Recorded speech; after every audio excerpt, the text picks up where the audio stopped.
When a mafia boss returns home to find his wife locked out in the freezing cold by his own family, he faces the hardest choice of his life: blood or love.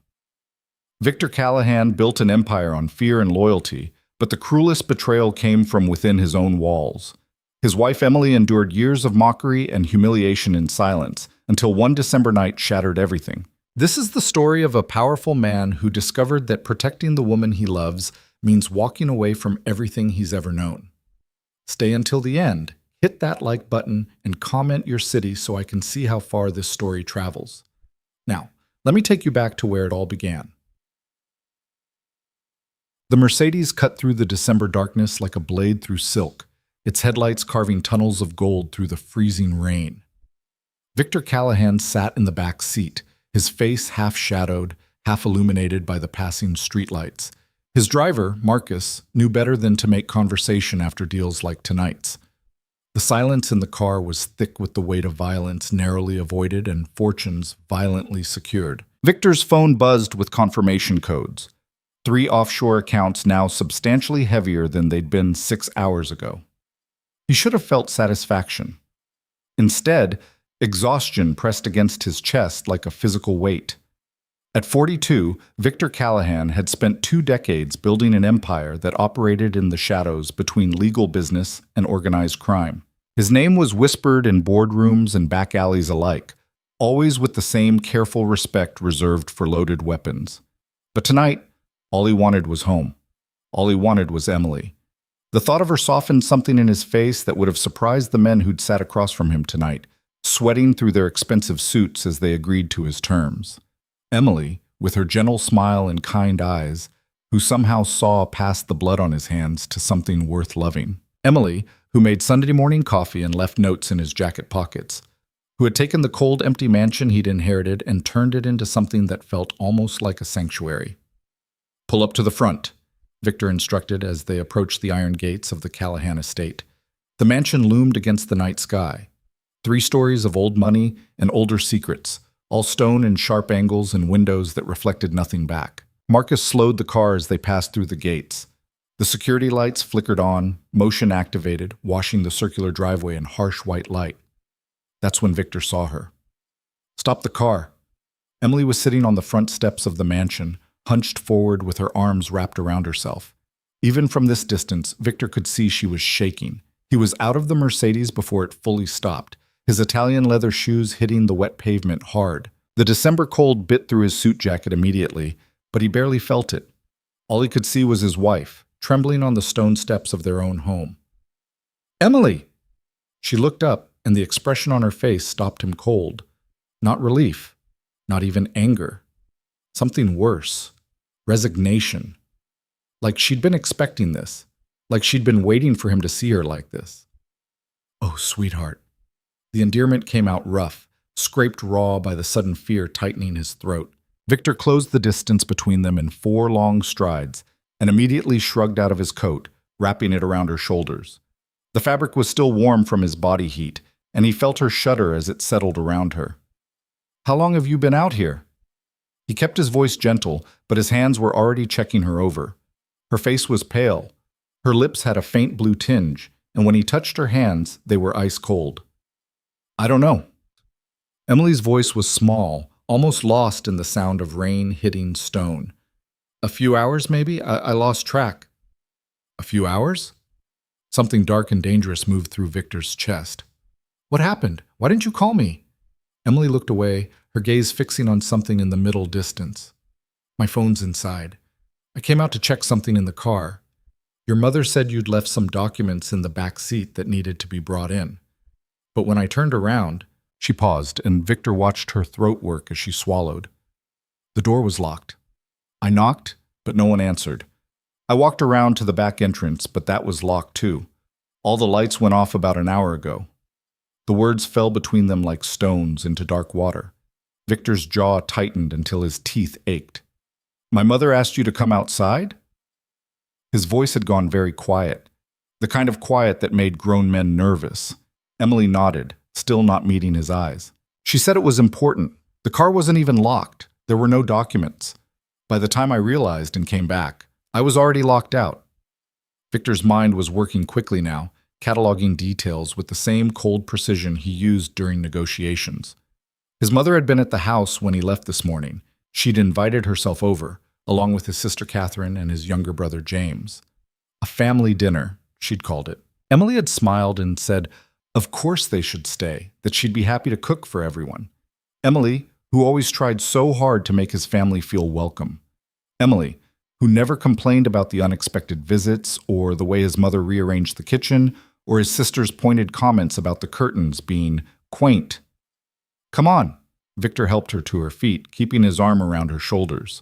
She leaned into him, and he could feel how badly she was shivering. Let's get you inside and warm.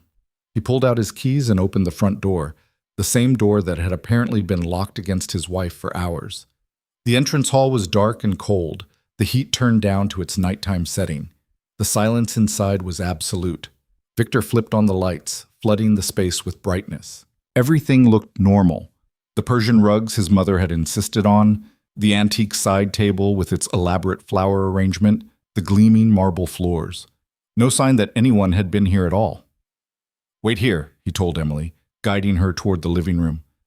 He turned up the thermostat and grabbed a throw blanket from the couch, wrapping it around her before she could protest. I need to check something. He moved through the house quickly, his trained eye noting details. In the kitchen, he found dishes in the sink, the remnants of dinner, 4 place settings, his mother's favorite wine glasses now washed and sitting in the drying rack, but no sign of the people who'd used them. The guest rooms were empty, beds neatly made.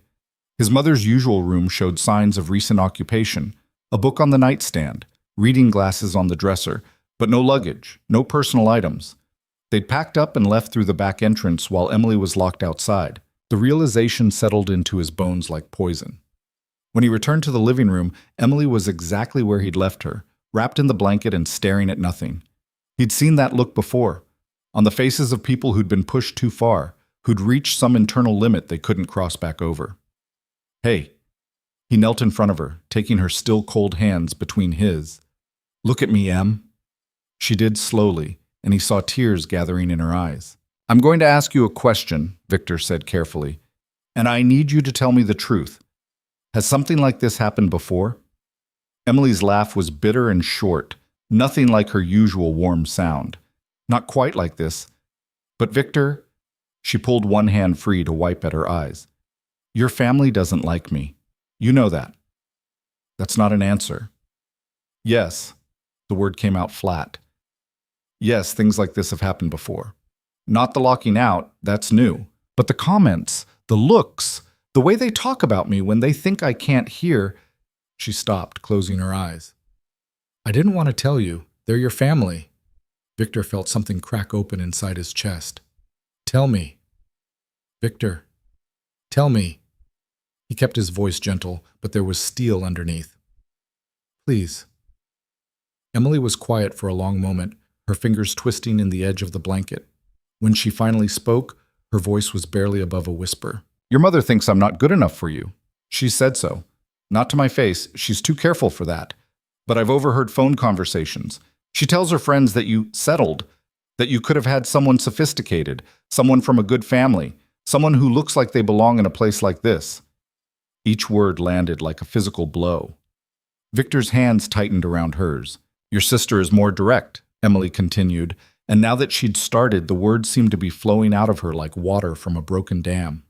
She makes comments about my cooking, about my clothes, about how I decorate the house, nothing you could call cruel outright, just little observations. Oh, are you sure that dress fits properly? Interesting choice for the dining room. Most people wouldn't serve that at a dinner party, but I suppose it's homey. Victor's jaw ached from how hard he was clenching it. And James, Emily's voice wavered. James just goes along with whatever your mother and Catherine say. He doesn't defend me, but he doesn't attack me either. He just exists, which somehow feels worse because I know he sees it happening and chooses to stay silent. Why didn't you tell me? The question came out rougher than he'd intended. Em, why did you let this go on without saying anything? Because they're your family. The words burst out of her with unexpected force. Because I didn't want to put you in that position. Because I thought if I just tried harder, if I was kinder, if I learned to cook the way your mother does, and dressed better, and kept the house the way Catherine thinks it should be kept, then maybe—" She stopped, her voice breaking. "Then maybe they'd see that I love you, that I'm good for you, that I make you happy." "You do make me happy." Victor moved from kneeling to sitting beside her on the couch, pulling her against his chest. She came easily, tucking her head under his chin. "You're the only thing in my entire life that makes me happy, Em. The only real thing I have." "But I'm not enough for them." Her voice was muffled against his shirt. "I'm not thin enough, not elegant enough, not from the right background. I'm just Emily, the girl you met at that diner in Brooklyn who served you coffee and made you laugh. That's all I am, and it's not enough for a Callahan."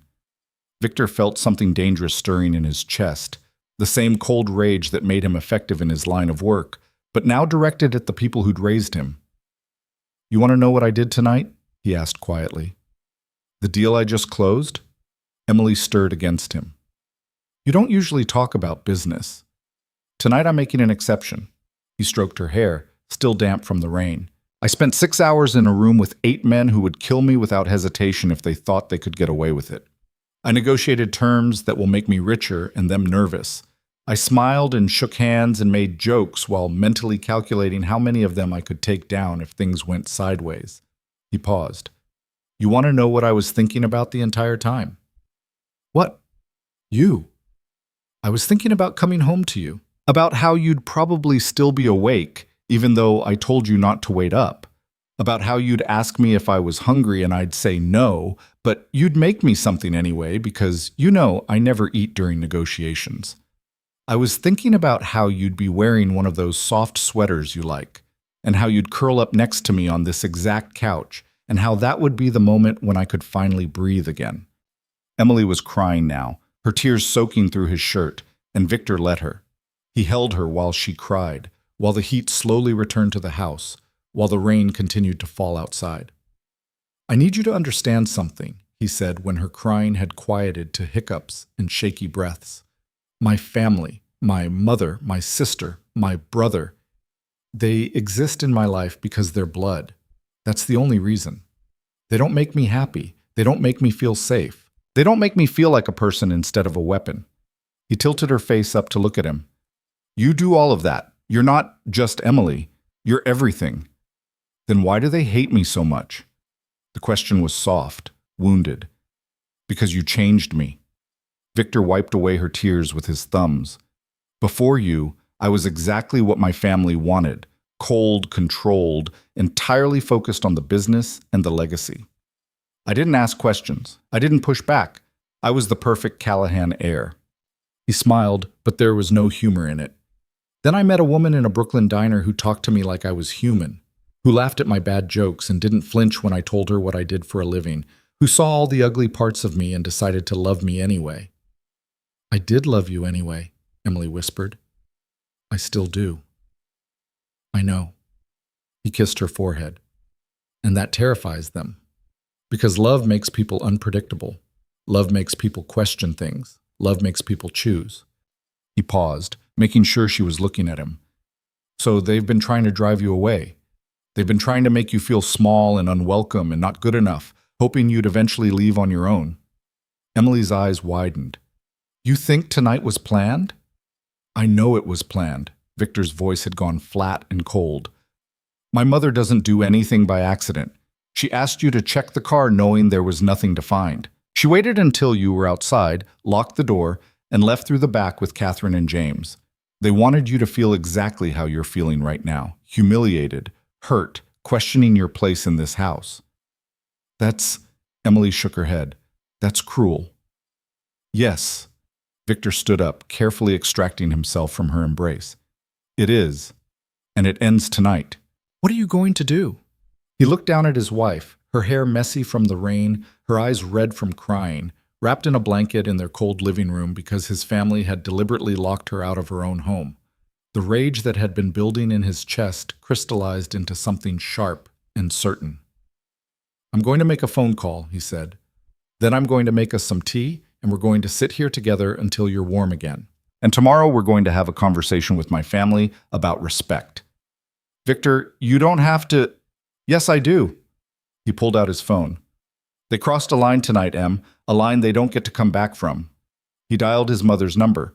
She answered on the third ring, her voice smooth and unsurprised. Victor, darling, you're home early. Where are you? He kept his voice level with effort. At the penthouse. We decided to give you and Emily some privacy. The house felt a bit crowded.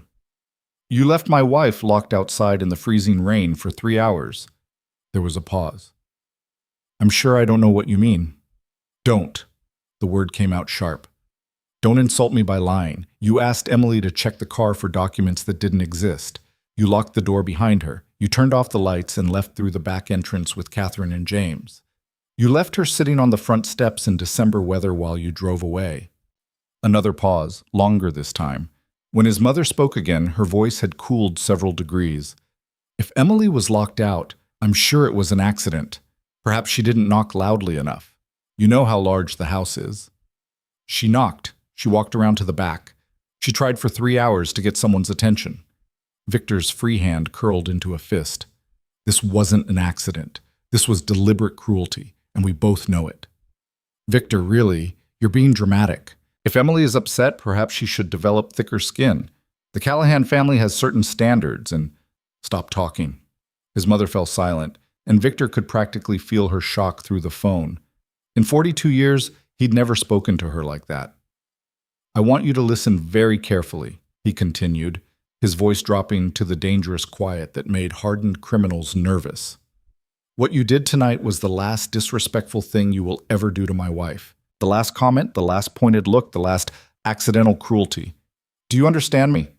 She's not right for you, Victor. Surely you must see that. She's not from our world. She doesn't understand our way of life. She's my wife. She's the woman I chose. And if you can't respect that choice, then you're not welcome in our home anymore. Don't be ridiculous. I'm your mother. Yes, Victor said. You are. And Emily is my wife. If I have to choose between you, there's no contest. She wins. She will always win. He could hear his mother's breathing, sharp and angry through the phone. You'd turn your back on your own family? On everything we've built? You turned Emily away first. You locked her out of her own home, in the cold for hours, knowing I wasn't there to help her. You tried to break her. Victor glanced at Emily, who was watching him with wide eyes. What you don't understand, Mother, is that Emily isn't the kind of person who breaks. She bends, she adapts, she tries harder, but she doesn't break. The only thing you accomplished tonight was showing me exactly who you are. And who am I, Victor? His mother's voice was ice. Someone who values appearance over substance. Someone who would rather hurt an innocent woman than admit you might be wrong about something. Someone who doesn't deserve Emily's kindness or my patience. I want what's best for you, No, Victor cut her off. You want what makes you comfortable, what maintains your image, what fits into your narrow definition of acceptable. He paused. Emily makes me happy. She makes me better. She makes me feel human. If that's not best enough for you, then that's your failing, not hers. Silence stretched between them, taut as a wire. We'll discuss this tomorrow, his mother finally said, her voice clipped. When you've calmed down. There's nothing to discuss. You owe Emily an apology, a genuine one. And if you can't give her that, then you and I don't have anything else to say to each other. He ended the call before she could respond and stood there for a moment, his heart pounding, adrenaline singing through his veins. In the span of 2 minutes, he'd just threatened to cut off his entire family. The same family that had raised him, that had built the empire he now ran, that had shaped every aspect of his life for 4 decades. And he didn't regret it for a second. Victor. Emily's voice was soft behind him. He turned to find her standing, the blanket still wrapped around her shoulders, looking at him with an expression he couldn't quite read. That was your mother, she said. It wasn't a question. Yes. You just told her she's not welcome here anymore. I told her she's not welcome if she can't respect you. There's a difference. He crossed to her, taking her cold hands in his again. I meant every word, Em. If my family can't treat you with the dignity and respect you deserve, then they don't get to be part of our lives. It's that simple. But they're your family. So are you. He squeezed her hands gently. You're my family. You're my home. Everything else is just history." Emily's eyes filled with tears again, but this time they looked different, less hurt, more overwhelmed. "I don't want to be the reason you lose your family," she whispered. "You're not. They made their choice tonight when they locked you out. I'm just making mine clear." He pulled her close, wrapping his arms around her. "I choose you, Em. I will always choose you." She buried her face in his chest, her shoulders shaking. Victor held her, one hand stroking her hair, the other pressed firmly against her back. Outside, the rain continued to fall, washing the city clean. Inside, something fundamental had shifted. For years, Victor had walked a careful line between his old life and his new one, between the cold, ruthless world of his family's business and the warm, genuine connection he'd found with Emily. He'd tried to keep both, tried to make it work, tried to believe that eventually his family would see what he saw in her. Tonight had shattered that illusion. His family didn't want to see. They wanted Emily gone, wanted him to go back to being the man he'd been before her, all sharp edges and cold calculations, a perfect weapon for their use. But that man was gone. Emily had softened something in him that couldn't be hardened again, had opened something that couldn't be closed.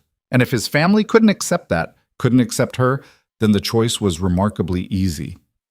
"Come on," he said softly, guiding her toward the kitchen. "Let me make you that tea." Emily followed him, still wrapped in the blanket, and settled onto one of the kitchen stools while he filled the kettle and pulled out her favorite mug, a slightly chipped ceramic one with hand-painted flowers that she'd brought from her old apartment. His mother had suggested throwing it away more than once, calling it shabby. Victor had quietly moved it to a higher shelf where it wouldn't be accidentally broken. While the water heated, he pulled out bread and cheese, slicing both and arranging them on a plate. Emily hadn't eaten. He could tell by the way she immediately reached for the food, her hands still trembling slightly. "When did you last eat?" he asked, keeping his voice gentle. "Lunch, I think. Maybe noon?" She took a bite of bread. "Your mother and Catherine came over around 2. Dinner was at 6, but—" She trailed off. "But what?" Emily's cheeks flushed. "Catherine made a comment about my portions. She said something about how I never seem to hold back when it comes to food. Your mother laughed. After that, I wasn't very hungry anymore." Victor's hand stilled on the kettle. "What else did they say?" "Victor, Em, please, I need to know." She sighed, setting down the bread. "Lots of things. Your mother talked about how her friends' daughters have all maintained their figures even after marriage. Catherine mentioned a new boutique that unfortunately doesn't carry larger sizes, but the regular sizes are stunning. James stayed quiet, but he didn't tell them to stop." She looked down at her hands. "It's always like that. Little cuts, small enough that I can tell myself I'm being too sensitive, but frequent enough that I'm bleeding from 1,000 wounds I can't see." The kettle whistled, sharp and insistent. Victor poured the water over the tea bag in Emily's mug, watching the water turn golden brown. His hands were steady, his movements precise, but inside he was calculating with cold clarity. 3 hours locked outside in December weather. Years of calculated cruelty disguised as concern. A woman who'd tried so hard to be accepted, to be good enough, to fit into a world that had decided she didn't belong before she'd even walked through the door. "I'm sorry," he said quietly, setting the mug in front of her. Emily looked up, surprised. "For what?" "For not seeing it sooner. For not protecting you from them." He leaned against the counter, facing her. "I knew my mother could be difficult. I knew Catherine had opinions about everything. But I didn't realize how cruel they were being. I didn't see the pattern." "You weren't supposed to see it," Emily said. "They were careful.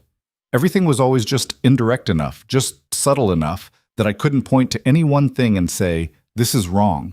It was death by 1,000 cuts, and each cut was small enough to be deniable." Victor thought about the years since their marriage. The way his mother always had suggestions for how Emily could improve the house. The way Catherine always had a story about women who'd let themselves go after marriage. The way James nodded along with whatever his mother and sister said, his silence giving permission to their cruelty. He thought about Emily, trying so hard to be perfect for people who would never think she was enough. Emily, who cooked elaborate meals only to be told they were interesting choices. Emily, who dressed carefully for family dinners only to receive comments about how brave she was to wear certain styles. Emily, who kept welcoming these people into her home, kept trying to build bridges, kept hoping that kindness would eventually be returned. "No more," he said firmly. "This ends now. Tomorrow, I'm calling a family meeting. My mother, Catherine, James, all of them. And they're going to hear exactly what I think about their behavior." "Victor, you don't have to, Yes, I do." He moved to sit beside her, taking her hand. You've spent 3 years trying to earn their acceptance. 3 years of trying to be good enough for people who decided you weren't before they even met you. 3 years of enduring comments and looks and casual cruelty, all while being the kindest, most gracious person I've ever met. He lifted her hand to his lips, kissing her knuckles. "I should have stopped this the first time they made you feel less than you are. I should have drawn that line years ago. I'm drawing it now." Emily's eyes searched his face. "What if they don't change? What if they can't see what you see in me? Then they don't get to be part of our lives anymore." The words came out easier than he'd expected. "I love my family, Em. But not more than I love you. Not more than I respect you. Not more than I want you to feel safe and valued in your own home. You'd really choose me over them?" "I already have." He cupped her face in his hands. "I chose you the moment I married you. I chose you every day since. Tonight just made that choice explicit." She leaned into his touch, her eyes closing. "I love you. I love you too." He kissed her forehead, then her nose, then her lips, gentle touches that tasted like tea and tears and new beginnings. "And I'm going to make sure everyone in this family knows exactly how much." They sat together in the kitchen as the night deepened around them, drinking tea and eating bread and cheese. Emily told him more stories, about comments he'd missed, about moments when his family had made her feel invisible or unwelcome, about the careful balance she'd tried to maintain between being herself and being what they wanted her to be. With each story, Victor's resolve hardened. His family had been cruel, yes, but more than that, they'd been calculating. They'd identified Emily's insecurities and exploited them systematically. They'd taken a kind, generous woman and made her question her worth, her place, her right to exist in the space she occupied. That required a response. Not violence. Victor had left that part of his life at the door of this house. But there were other ways to make his position clear. Other ways to draw boundaries that couldn't be crossed without consequences. "What are you thinking?" Emily asked, watching his face. "I'm thinking about lines in the sand," he said. "About what I'm willing to accept and what I'm not. About the difference between family by blood and family by choice. And I'm realizing that I've been trying to have both, but that's not actually possible. Not when one actively hurts the other." He set down his mug. "My mother, Catherine, James, they're my family because we share DNA. But you're my family because I choose you every day, because you make me better, because loving you is the best decision I've ever made. Even if it means losing them, especially then." He stood, pulling her to her feet. "Come on, let's get you upstairs and into a hot shower. You're still cold." Emily let him lead her up the stairs to their bedroom, the one room in the house that was entirely theirs, that his mother hadn't redecorated and Catherine hadn't critiqued. Here, the walls were painted the soft blue Emily loved, and the bed was covered in the quilts her grandmother had made, and the photos on the dresser were of the two of them, laughing and happy and completely themselves. Victor started the shower while Emily gathered clean clothes. When steam began filling the bathroom, he turned to find her standing in the doorway, watching him. "Thank you," she said softly. "For what?" "For seeing me. For believing me. For—" She gestured helplessly. "For choosing me." Victor crossed to her, taking her face in his hands one more time. "Em, there was never another choice. From the moment I met you, there was only ever you." He kissed her then, slow and deep, pouring everything he couldn't quite say into the touch. When they finally broke apart, both of them were breathing hard. "Go get warm," he said. "I'll be right here when you're done." While Emily showered, Victor stood at the bedroom window, looking out over the dark grounds of the estate. This house, this life, this legacy, all of it had been built on blood and hard choices, and the kind of ruthless efficiency that made people rich and powerful and alone. Then Emily had walked into a diner in Brooklyn, smiled at him like he was just a man instead of a weapon. and everything had changed. She'd given him something to come home to, something to protect, something worth being better for. And if his family couldn't see that, couldn't appreciate that, couldn't respect the woman who'd given him back his humanity, then they'd made their choice too.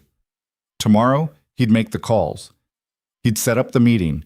He'd lay down the law with the same cold precision he used in business negotiations. His mother, Catherine, and James would listen to what he had to say, and they'd have a choice to make: accept Emily and treat her with the respect she deserved, or lose access to his life entirely. It should have been a harder decision to make. It should have kept him up at night, wrestling with guilt and obligation and the weight of family loyalty. Instead, he felt oddly peaceful, clear, like he'd been carrying something heavy for years and had finally set it down. When Emily emerged from the bathroom, warm and clean and wrapped in her favorite robe, Victor was sitting on the edge of their bed, waiting. She came to him without hesitation, and he pulled her close, breathing in the scent of her lavender soap. "Better?" he asked. "Much." She settled against him, her head on his shoulder. "What happens now?" "Now we sleep. Tomorrow we deal with my family. But tonight we just be." "I like that plan." They got ready for bed together, moving through the familiar routine with a new kind of closeness. When they finally lay down, Emily curled against Victor's side, her hand over his heart. "Victor?"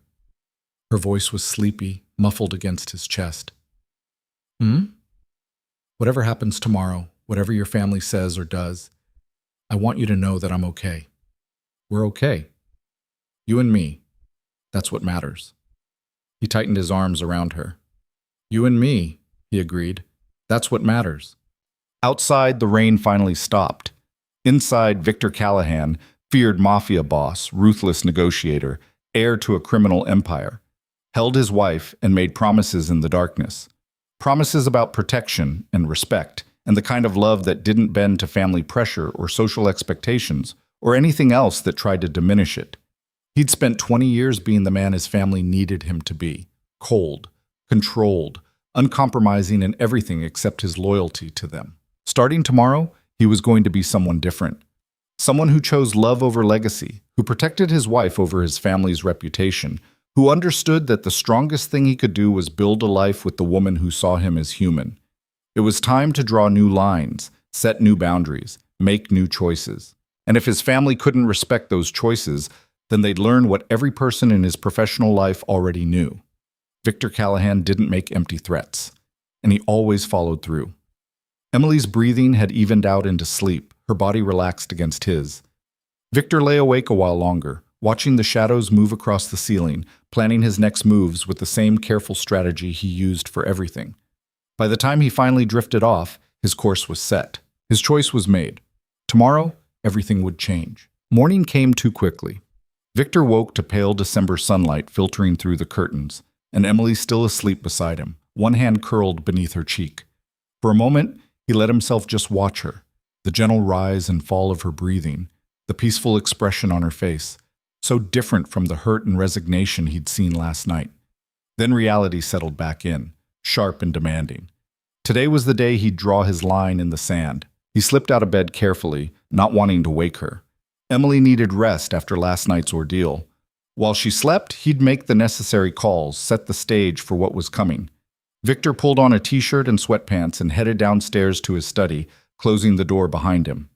The room was exactly as he'd left it: dark wood paneling, leather chairs, a desk that had belonged to his grandfather. This was where he conducted business, where he made decisions that affected millions of dollars, and sometimes people's lives.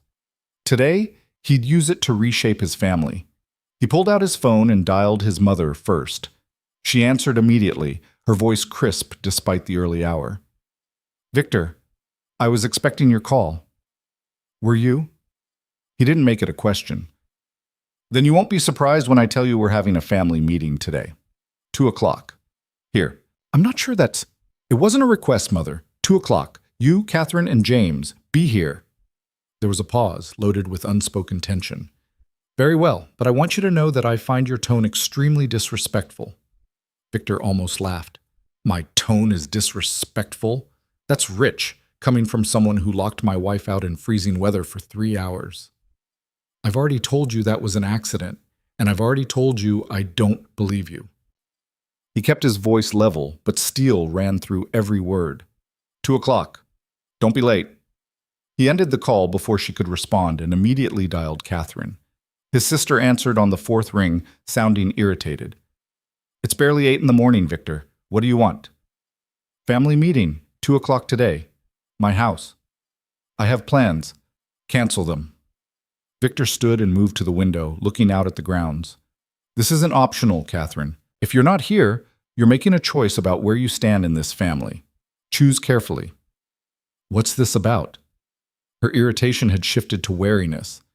Mother called last night and said you were being unreasonable about Emily. Is that what she said? Victor's laugh was humorless. Interesting interpretation. 2 o'clock, Catherine. Be here or don't, but understand what that choice means. He hung up and called James, who answered groggily. Victor, what's going on? Family meeting. Today, 2 o'clock, my place. Be there. Okay, but no buts, just be there. Victor's voice softened slightly. James was the youngest, had always been the most easily led by their mother and sister. I need you there, James. It's important. All right, I'll be there. James hesitated. Is Emily okay?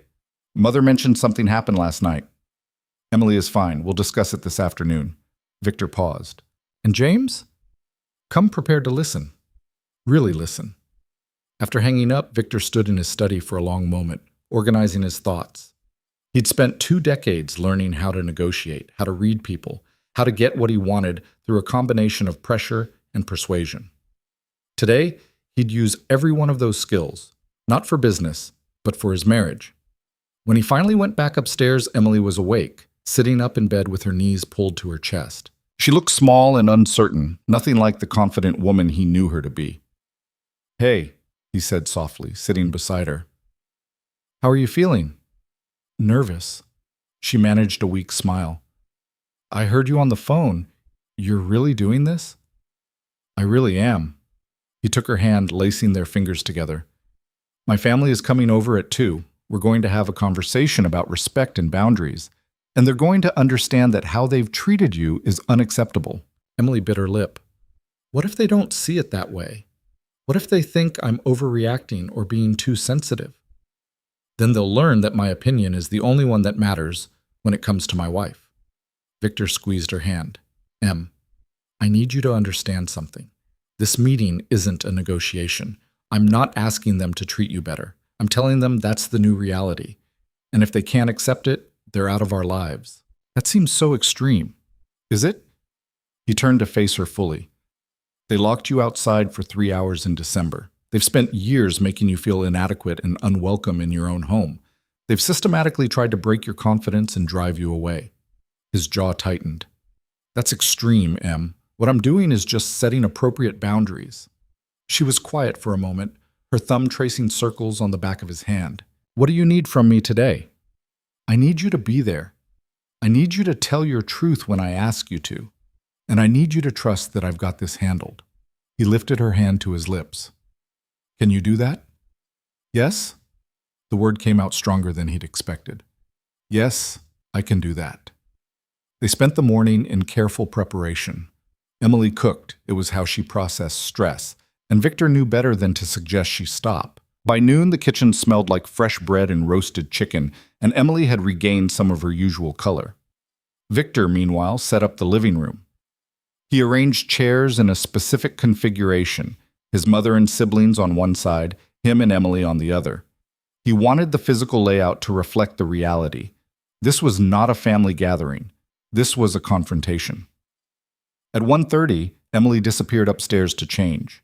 When she came back down, Victor's breath caught. She'd chosen a deep green dress that brought out her eyes, paired with the pearl earrings he'd given her on their first anniversary. Her hair was swept up in a neat bun, and she'd applied just enough makeup to look polished without looking like she was trying too hard. How do I look? She asked, and he heard the tremor of nervousness underneath. Like the lady of this house. He crossed to her and kissed her softly. Like exactly who you are, my wife, and someone worthy of every bit of respect they should have been giving you all along. She smiled, more genuine this time. Thank you. At precisely 2 o'clock, the doorbell rang. Victor answered it to find his mother standing on the doorstep, Catherine beside her and James slightly behind. His mother was dressed impeccably as always, every hair in place, her expression carefully neutral.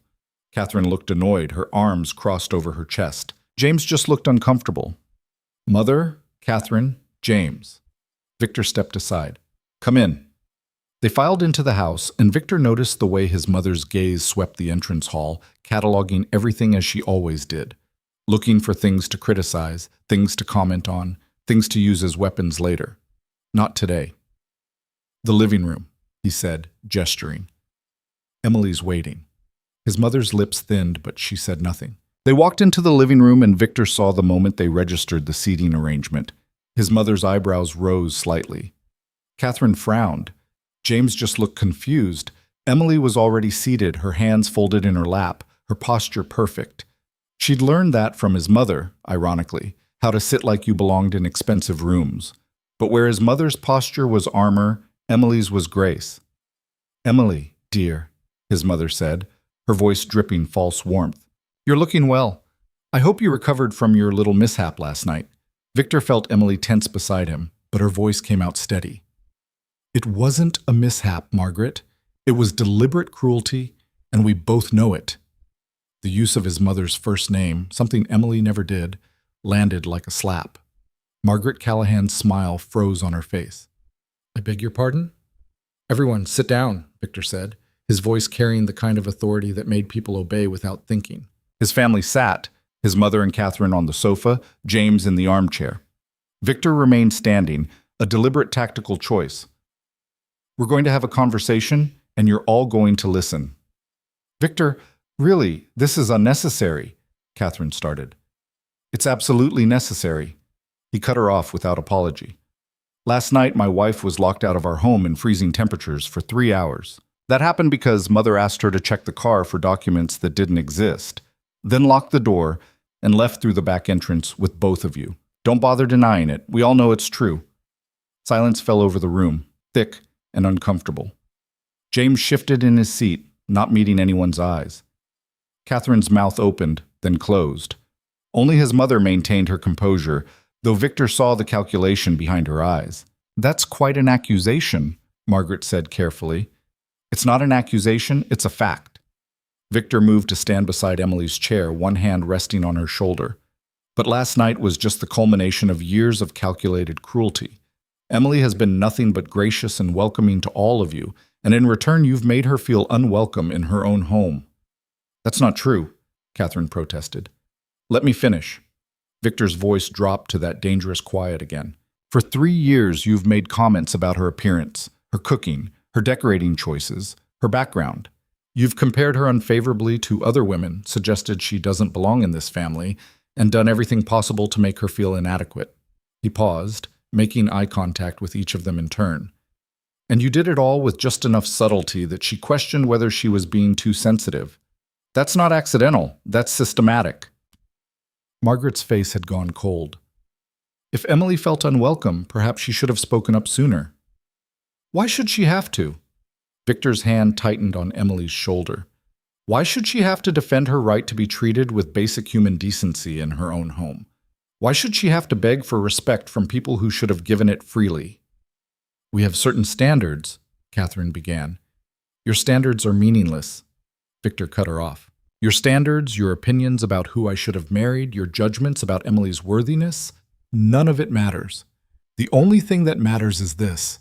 Emily is my wife. She will be treated with respect. And if you can't do that, you're not welcome here anymore. You can't be serious, Margaret said, her composure finally cracking. I'm your mother. Yes, you are. And you locked my wife outside in the cold for 3 hours. Victor leaned forward slightly. Let me be very clear about something, Mother. I love you because you're my mother, but I don't like you very much right now. And if I have to choose between your approval and Emily's well-being, that's not even a choice. James finally spoke, his voice quiet. Victor, we didn't know. Didn't know what? Victor turned to his brother. Didn't know that locking someone outside in December was cruel? Didn't know that years of subtle insults would hurt? Or did you mean you didn't know I'd eventually notice? James flushed and looked away. Catherine, however, sat forward, her expression defiant. Fine. You want honesty? Here's honesty. She gestured at Emily. She's not right for this family, Victor. She doesn't understand our world, our expectations, our way of life. You could have married someone who fit, someone who elevated your status, someone who what? Emily's voice cut through Catherine's rant, clear and strong. Someone who came from money? Someone thinner? Someone who knew which fork to use without being taught? Catherine blinked, clearly not expecting Emily to fight back. Let me tell you something about your brother, Emily continued, standing up now. Victor stepped back slightly, letting her have the floor. When I met him, he was sitting alone in a diner at 3 a.m, looking like the weight of the world was crushing him. I brought him coffee and asked if he was okay, and you know what he said? He said no one had asked him that in years. She moved to stand beside Victor, her chin lifted. I didn't know who he was. I didn't know about the Callahan name, or the money, or the business. I just saw a man who looked like he needed someone to see him as human. And when he told me what he did for a living, when he gave me every reason to run, I stayed. Not because of what he could give me, but because of who he was underneath everything else. Margaret made a dismissive sound. How touching, but that doesn't change the fact that you're not... Not what? Emily's voice rose slightly. Not sophisticated enough? Not thin enough? Not from the right background? She laughed, but there was no humor in it. I've spent 3 years trying to be enough for you. 3 years of changing how I dress, how I cook, how I decorate, how I speak. 3 years of trying to fit into a mold you created, hoping that if I just tried hard enough, you'd see that I love your son and I'm good for him. She paused, and Victor saw her hands trembling slightly. He moved closer, a silent show of support. But nothing was ever going to be enough, was it? Emily continued. Because you didn't want me to be enough. You wanted me to fail. You wanted me to prove your assumptions correct, to validate your belief that I don't belong. And when I didn't fail, when I kept trying and kept staying and kept loving Victor despite everything you threw at me, you decided to escalate. That's not... Margaret started. You locked me outside for 3 hours. Emily's voice broke slightly. You stood inside this warm house, knowing I was sitting on those steps in the freezing cold, and you did nothing. You laughed, probably. You congratulated yourselves on teaching me a lesson, and then you left through the back door like cowards. The word hung in the air like smoke. Catherine's face flushed red. James looked at the floor. Margaret's expression had gone rigid with anger. How dare you? Margaret began. No. Victor stepped forward, his voice like a whip crack. How dare you? How dare you treat my wife like that and then act offended when she names it for what it was? How dare you sit in this house, her house, and try to defend the indefensible? He moved to stand fully beside Emily, presenting a united front.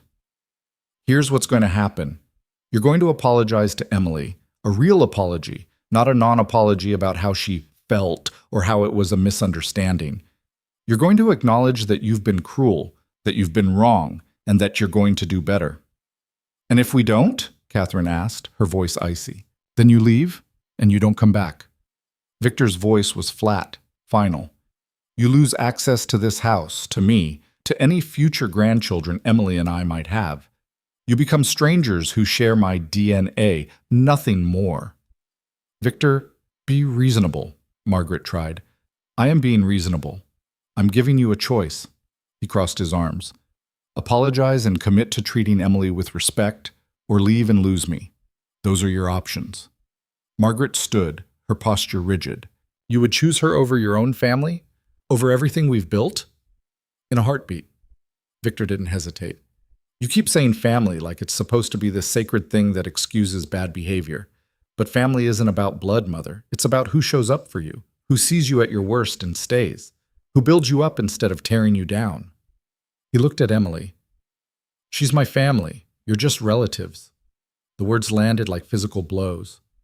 Catherine gasped. James's head snapped up. Margaret went pale, her hand clutching at the pearls around her neck. You don't mean that, Margaret said, but her voice wavered. I absolutely mean it. Victor's gaze didn't waver. I've spent my entire life being the son you wanted, ruthless, controlled, focused on legacy and business. I've made choices I'm not proud of, hurt people I shouldn't have, all in the name of family loyalty. But Emily showed me there's another way to live, a better way. He moved closer to his mother, his voice dropping. She makes me want to be better.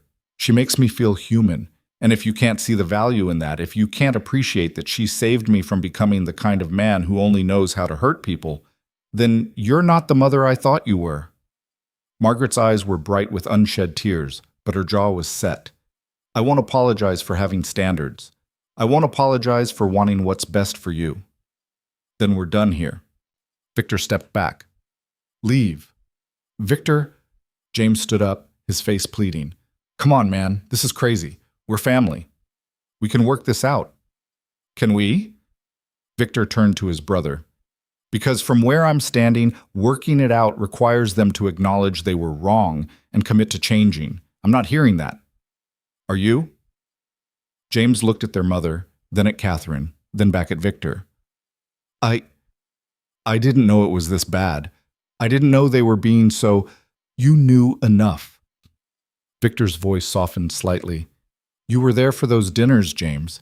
You heard the comments. You saw Emily's face when Catherine made jokes about her weight or Mother criticized her cooking. You knew, and you stayed silent. I didn't want to get involved. That's a choice too. Victor held his brother's gaze. Silence protects the perpetrator, not the victim. Your silence told Emily that you agreed with them, that you thought she deserved their cruelty. Is that really what you believe? James's face crumpled. No, of course not. Emily's always been nothing but nice to me. She's good for you, Victor. Anyone can see that. Then say it, Victor gestured toward Emily. Tell her. Apologize for staying silent while our mother and sister tried to break her. James turned to Emily, his eyes red. I'm sorry. I'm so sorry, Emily. I should have said something. I should have stood up for you. I was a coward, and you deserved better. Emily's expression softened. Thank you, James. Catherine made a disgusted sound. Oh, please, this is ridiculous. James, don't let them manipulate you. No one's manipulating him, Victor said coldly. He's making his own choice, same as you get to make yours. So what's it going to be, Catherine? Are you going to apologize or are you leaving? His sister stood, her face flushed with anger. I'm not apologizing for speaking the truth. Emily doesn't fit in this family, and deep down you know it. You've been trying to force a square peg into a round hole for 3 years, and eventually you're going to wake up and realize you made a mistake. The only mistake I made was allowing you to treat her this way for so long. Victor's voice had gone quiet and dangerous. Leave. Now. Catherine grabbed her purse. Fine, but when this marriage falls apart, and it will, don't come crying to me. I wouldn't dream of it. Victor moved to the door and opened it. Goodbye, Catherine. She stormed out without another word. The door slammed behind her, and the sound echoed through the house. Victor turned back to find his mother still standing in the living room, her face a mask of conflicting emotions. Well, Mother, what's your choice? Margaret looked at Emily for a long moment. Emily stood straighter, meeting her gaze without flinching. The silence stretched, taut and fragile. Finally, Margaret spoke. You've embarrassed this family enough for one day. I won't add to it by groveling. No one asked you to grovel. I asked you to apologize and treat my wife with basic respect. Victor kept his voice level. But you're right about one thing. This conversation is over. Please leave. Victor, leave, Mother. Now. Margaret drew herself up, every inch the imperious matriarch. When you come to your senses, you know where to find me. If I come to my senses, you'll be the last person I call. Victor held the door open wider. Goodbye. She swept out with her head high, but Victor saw the tremor in her hands as she passed. The door closed behind her with a soft click. And then there were 3. Victor turned to James, who was still standing in the middle of the living room, looking lost. And you? I meant what I said. James's voice was rough. I'm sorry, Emily. I should have done better. I should have been better. He paused. If you'll let me, I'd like to try to make it up to you. Emily glanced at Victor, who gave a small nod. This was her choice. I appreciate that, James, she said carefully. But words are easy. Actions matter more. I know. James ran a hand through his hair. I'll prove it. However long it takes, I'll prove that I'm not like them. He looked at Victor. Are we okay? That depends on whether you follow through. Victor's voice was still guarded. Emily's the one who is hurt. She's the one you need to make things right with. I will. James moved toward the door, then stopped. For what it's worth, I think she's the best thing that ever happened to you. You smile more. You laugh. You're you again, instead of just the Callahan heir. He smiled sadly. I miss that version of my brother. After James left, Victor closed the door and leaned against it, suddenly exhausted. The adrenaline that had carried him through the confrontation was draining away, leaving him hollow. Then Emily was there, wrapping her arms around him, and he pulled her close, burying his face in her hair. You okay? She asked softly. I just cut off my mother and sister. He laughed, but it came out shaky. I should feel worse about that. But you don't? No? He pulled back to look at her. I feel free, like I've been carrying them for years and finally put them down. Emily cupped his face in her hands. I'm proud of you. That took courage. You're proud of me? You're the one who stood up to them. You were incredible. I learned from the best. She smiled. You've been fighting for me since the moment we met. It was time I fought for us too. They stood there in the entrance hall, holding each other, while the house settled into a new kind of silence. This was their home now, truly theirs, without the weight of his family's judgment pressing down on them. What do we do now? Emily asked. Victor thought about it. Now we live. We build the life we want, with the people who actually care about us. We stop trying to fit into molds that were never meant for us. I like that plan. Emily kissed him softly. But first I think we should eat. All that confrontation made me hungry. He laughed, a real laugh this time. There's my girl. Come on, let's see what you made. They walked to the kitchen together, hand in hand, and Victor felt something settle in his chest. Peace, maybe. Or just the certainty that he'd made the right choice. His phone buzzed with incoming texts. Probably his mother or Catherine trying to have the last word. He silenced it without looking and set it face down on the counter. Aren't you going to check that? Emily asked. No, they made their choice and I made mine. There's nothing left to say. Emily nodded and started pulling food from the oven. Victor watched her move around the kitchen, efficient and comfortable in this space she'd made her own. She hummed while she worked, something she only did when she was content. As they sat down to eat, Victor realized something.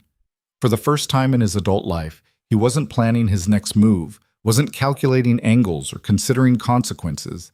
He was just present, here, with his wife, in their home. It should have felt strange. Instead, it felt exactly right. The quiet lasted exactly 4 days. Victor spent those days watching Emily bloom in the absence of his family's constant criticism.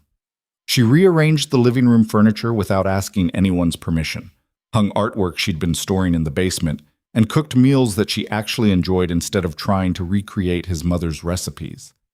The house felt lighter, warmer, like it had been holding its breath and could finally exhale. On the 5th morning, Victor's phone rang while he was drinking coffee. The number was unfamiliar, but something made him answer. Mr. Callahan? The voice was male, professional, unfamiliar. This is Detective Morris with the NYPD. I'm calling about an incident involving your mother, Margaret Callahan. Victor's coffee cup stopped halfway to his mouth. What kind of incident? She was involved in a car accident last night. Minor injuries, but she's at Mercy General under observation. She's been asking for you. Every instinct Victor had honed over 20 years in his business screamed that this was a trap. His mother didn't do anything without calculation, including getting into accidents. But the detective sounded legitimate, and despite everything, she was still his mother. I'll be there within the hour, he said, already standing. Emily appeared in the doorway of the kitchen, her face concerned. What's wrong? My mother was in a car accident. She's at the hospital. Victor ran a hand through his hair. I need to go check on her. Of course. Emily moved closer. Do you want me to come with you? Victor considered it.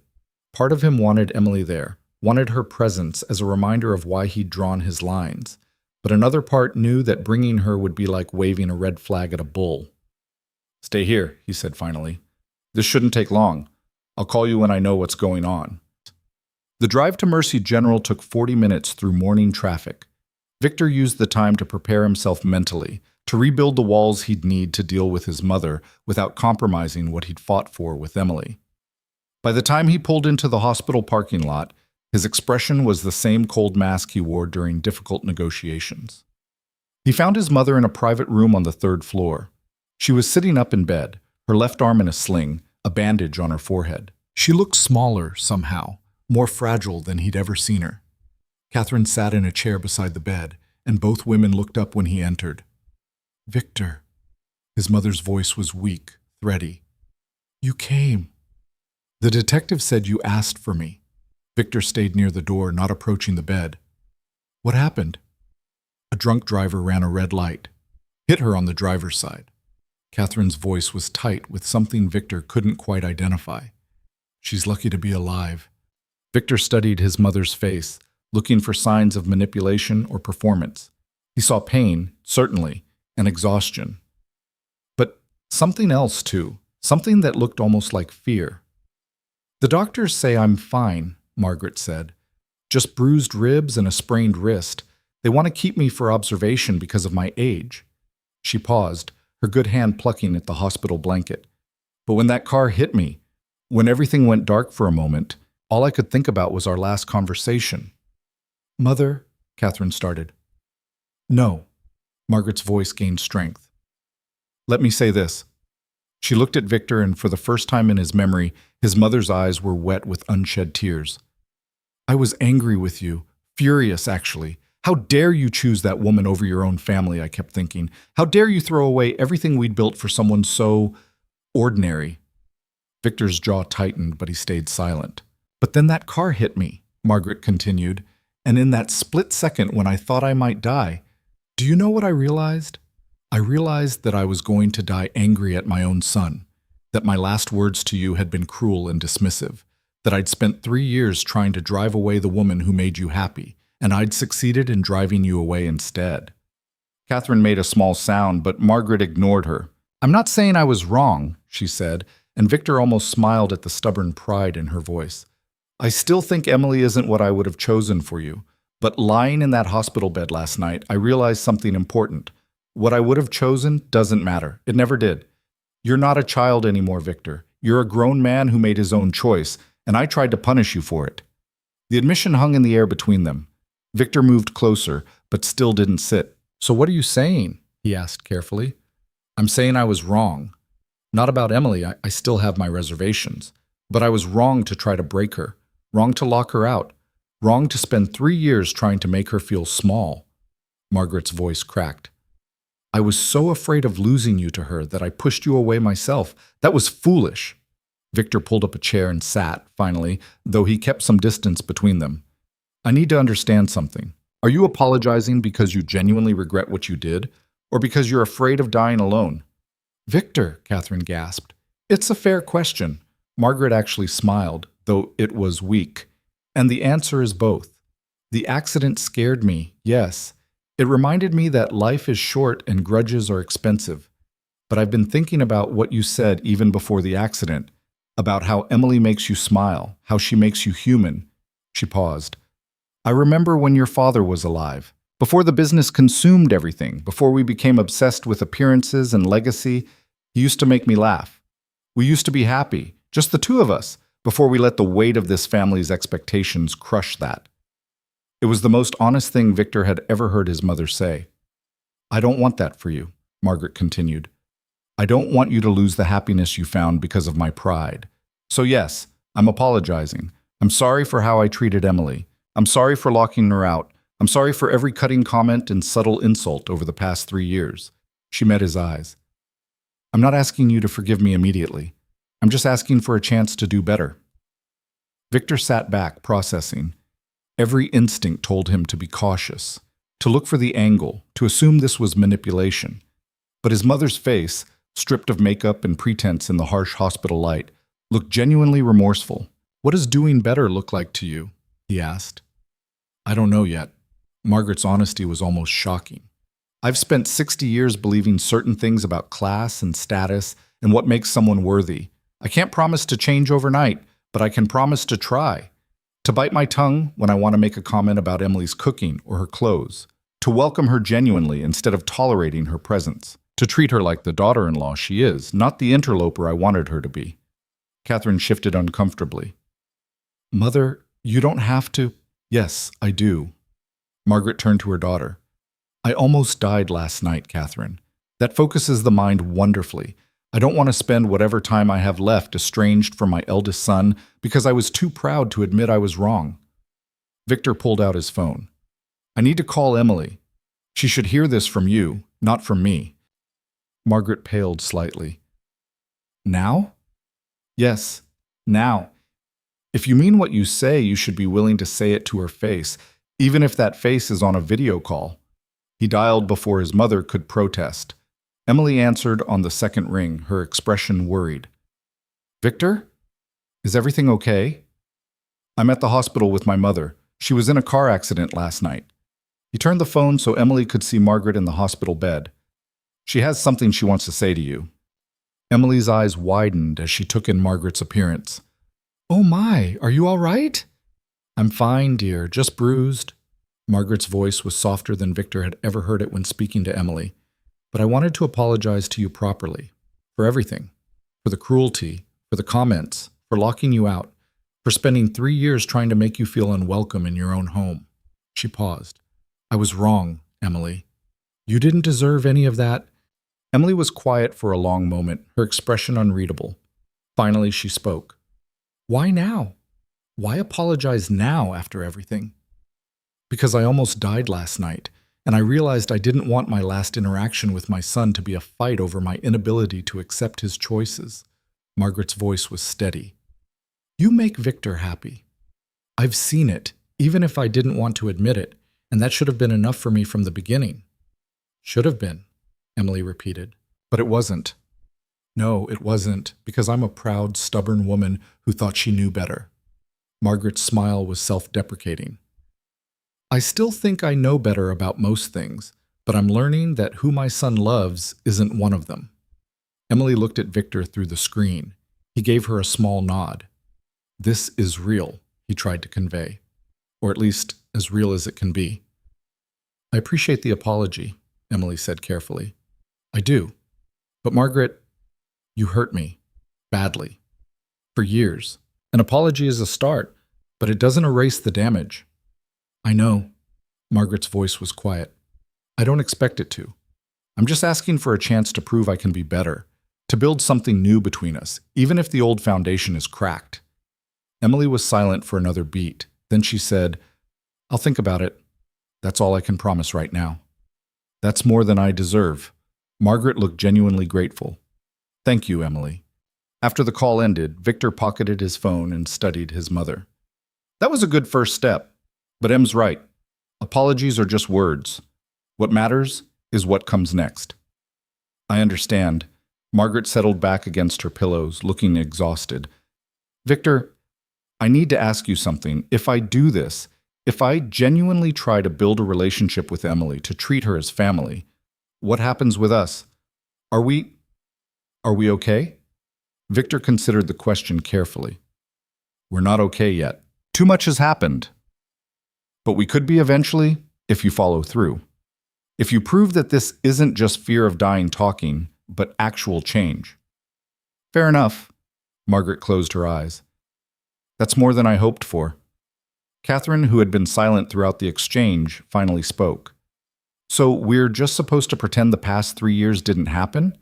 Pretend that Emily is suddenly good enough for this family? No. Victor turned to his sister. We're supposed to acknowledge that the past 3 years happened, that you and Mother were cruel, and that Emily was gracious enough to survive it without losing her kindness. We're supposed to recognize that she was always good enough, and your inability to see that was a failure on your part, not hers. Catherine's face flushed red. I'm not apologizing. Then you're not welcome in my life. Victor's voice was flat. It's that simple, Catherine. Mother chose to change. James chose to change. You're choosing pride. That's your right, but it comes with consequences. You're being unreasonable. I'm being clear. There's a difference. Victor stood. I'm going to check with the doctors about Mother's prognosis. When I come back, I'd like you to be gone." He left before Catherine could respond, stepping into the hallway and taking a deep breath. The hospital smell, antiseptic and illness and floor wax made his stomach turn. He walked until he found a quiet corner with windows overlooking the parking lot, then pulled out his phone and called Emily again. She answered immediately. "How are you holding up?" "I'm not sure yet."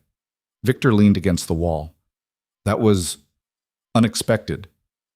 "Do you believe her? Your mother?" "I don't know. Part of me wants to. Part of me thinks this is just another manipulation, that she'll revert to old patterns as soon as she's out of the hospital." He rubbed his eyes. "What do you think?" Emily was quiet for a moment. "I think people can change when they're scared enough. I think almost dying can shift perspective. But I also think that kind of change is hard to maintain when the fear fades." She paused. "I'm willing to give her a chance, Victor, but I'm not going to forget what happened. And if she falls back into old patterns, I'm not going to suffer through it silently again." "I wouldn't ask you to." Victor felt some of the tension in his chest ease. "You know you're incredible, right? Most people wouldn't be willing to even consider forgiveness after what she did." "I'm not doing it for her. I'm doing it for you." Emily's voice was soft. "I know what family means to you, even when they hurt you. If there's a chance to salvage something real with your mother, I want you to have that opportunity. I just need to protect myself while you explore it." "I love you," Victor said, meaning it with every fiber of his being. "I love you too. Come home soon." After hanging up, Victor found his mother's doctor, a tired-looking woman in her 50s who confirmed that Margaret would be fine to go home in a day or two. No permanent damage, just bruising and soreness that would heal with time. When he returned to the room, Catherine was gone. His mother was awake, staring at the ceiling. "She left angry," Margaret said without looking at him. "She left proud. There's a difference." Victor sat in the chair Catherine had vacated. "The doctor says you'll be fine. You can go home in a couple of days." "Good." Margaret turned her head to look at him. "Will you visit me after I'm discharged?"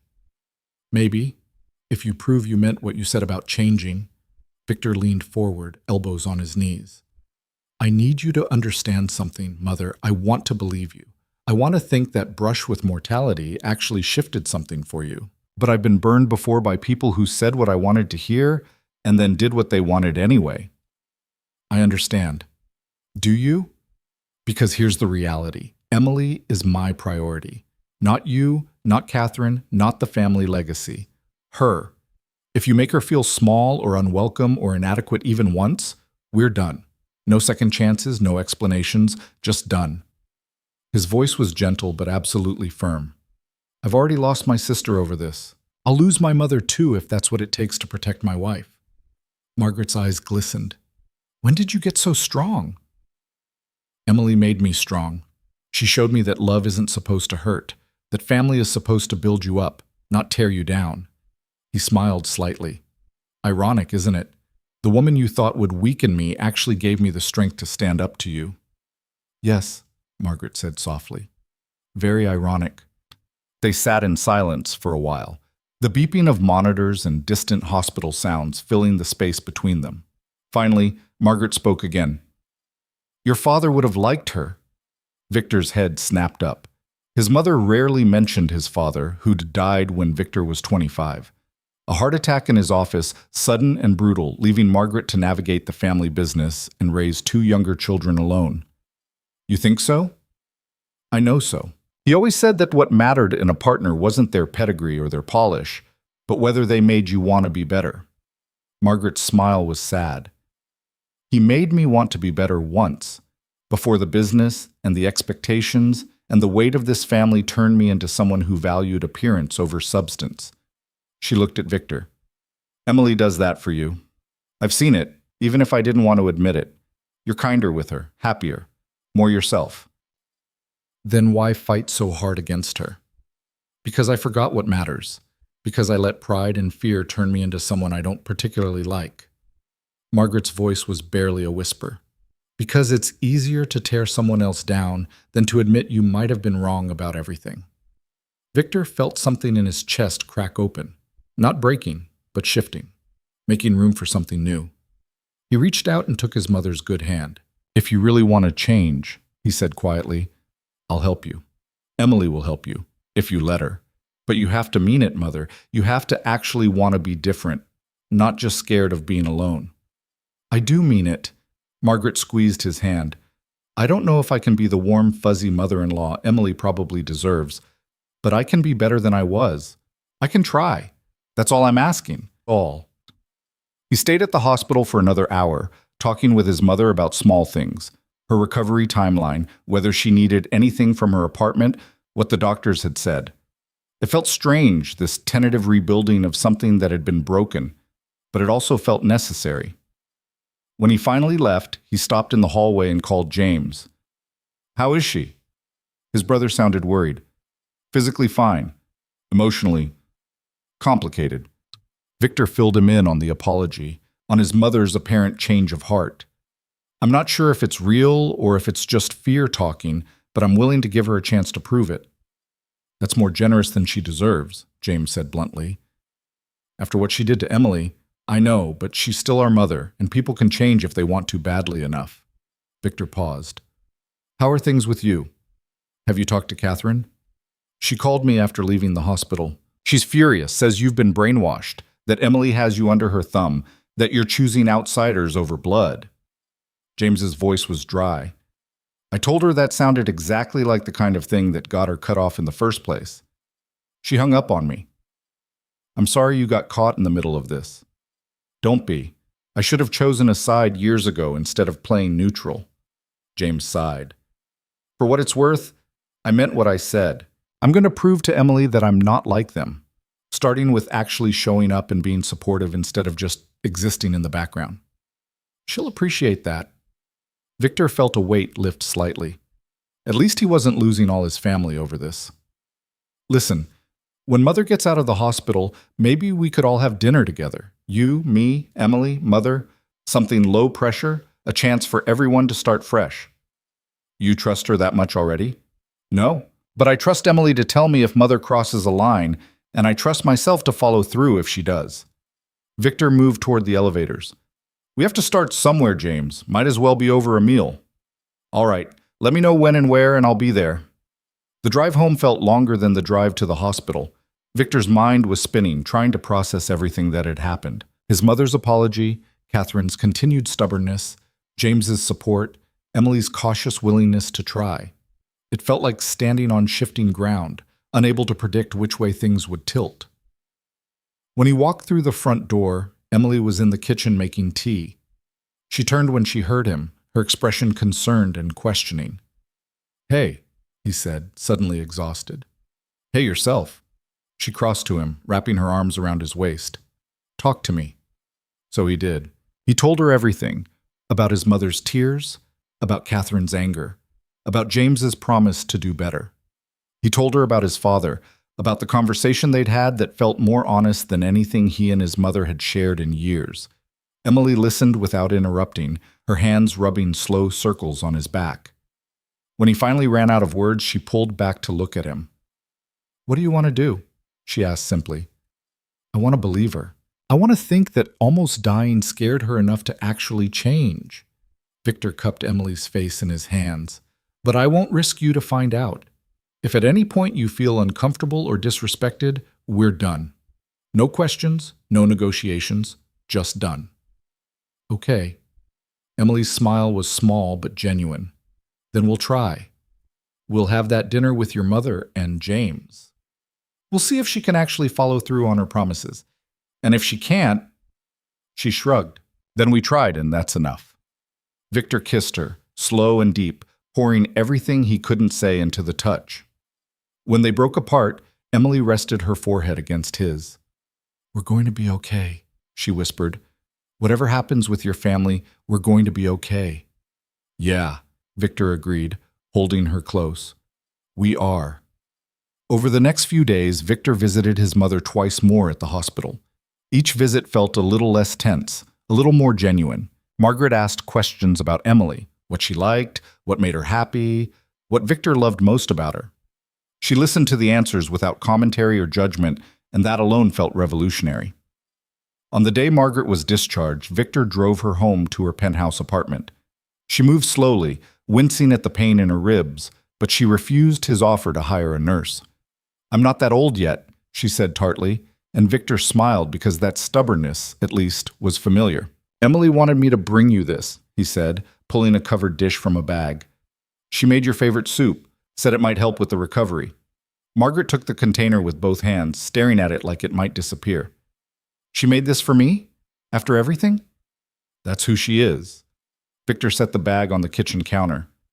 "She's kind, even to people who don't deserve it, even to people who've hurt her." "I'm beginning to understand that." Margaret set the soup down carefully. "Victor, about that dinner you mentioned, I'm ready whenever you and Emily are. I promise to be on my best behavior. We'll set something up for next week. Give you time to heal." He moved toward the door. "And Mother? Thank you for trying. It means more than you know." That night, curled up in bed with Emily, Victor felt something he hadn't felt in weeks. Hope. Not the desperate, grasping kind, but something quieter and more sustainable. Hope that maybe, just maybe, his family could learn to accept the woman he loved. Hope that the lines he'd drawn wouldn't have to be permanent barriers. Hope that change, however difficult, was actually possible. "What are you thinking about?" Emily asked, her voice sleepy. "The future," Victor said, pressing a kiss to her hair. "And how much better it looks than the past." Emily hummed in agreement, already drifting off. Victor held her as she slept, watching shadows move across the ceiling, and let himself believe that tomorrow might actually be different than yesterday. It was a start, not a resolution, not a happily ever after. Just a start. But sometimes that was enough. The dinner was scheduled for Friday evening, exactly 1 week after Margaret's discharge from the hospital. Emily spent the entire day cooking, and Victor knew it wasn't just about the food. It was about control, about creating a space where she felt confident and capable. If his mother was going to step back into their lives, it would be on Emily's terms, in Emily's domain. "You don't have to go overboard," Victor said, watching her check the roast for the third time in 20 minutes. "This isn't a test." "Isn't it?" Emily closed the oven door and turned to face him.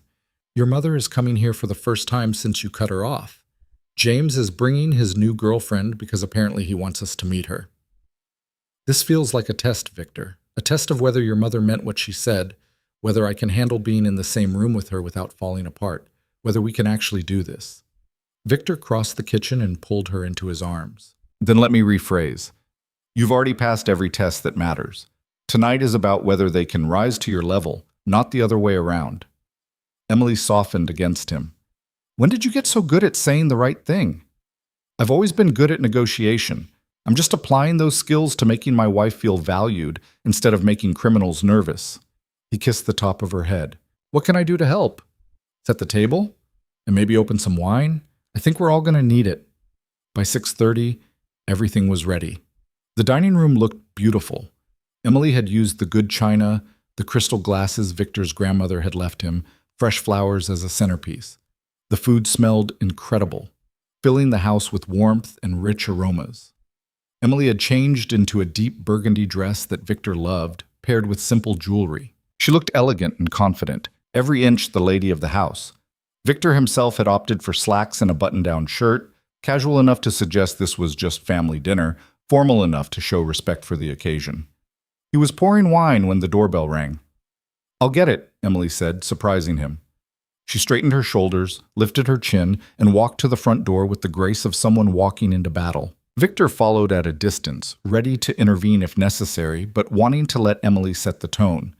She opened the door to reveal Margaret, leaning slightly on a cane, and James with a petite brunette woman beside him. "Margaret," Emily said, her voice carefully neutral. "James? Please come in."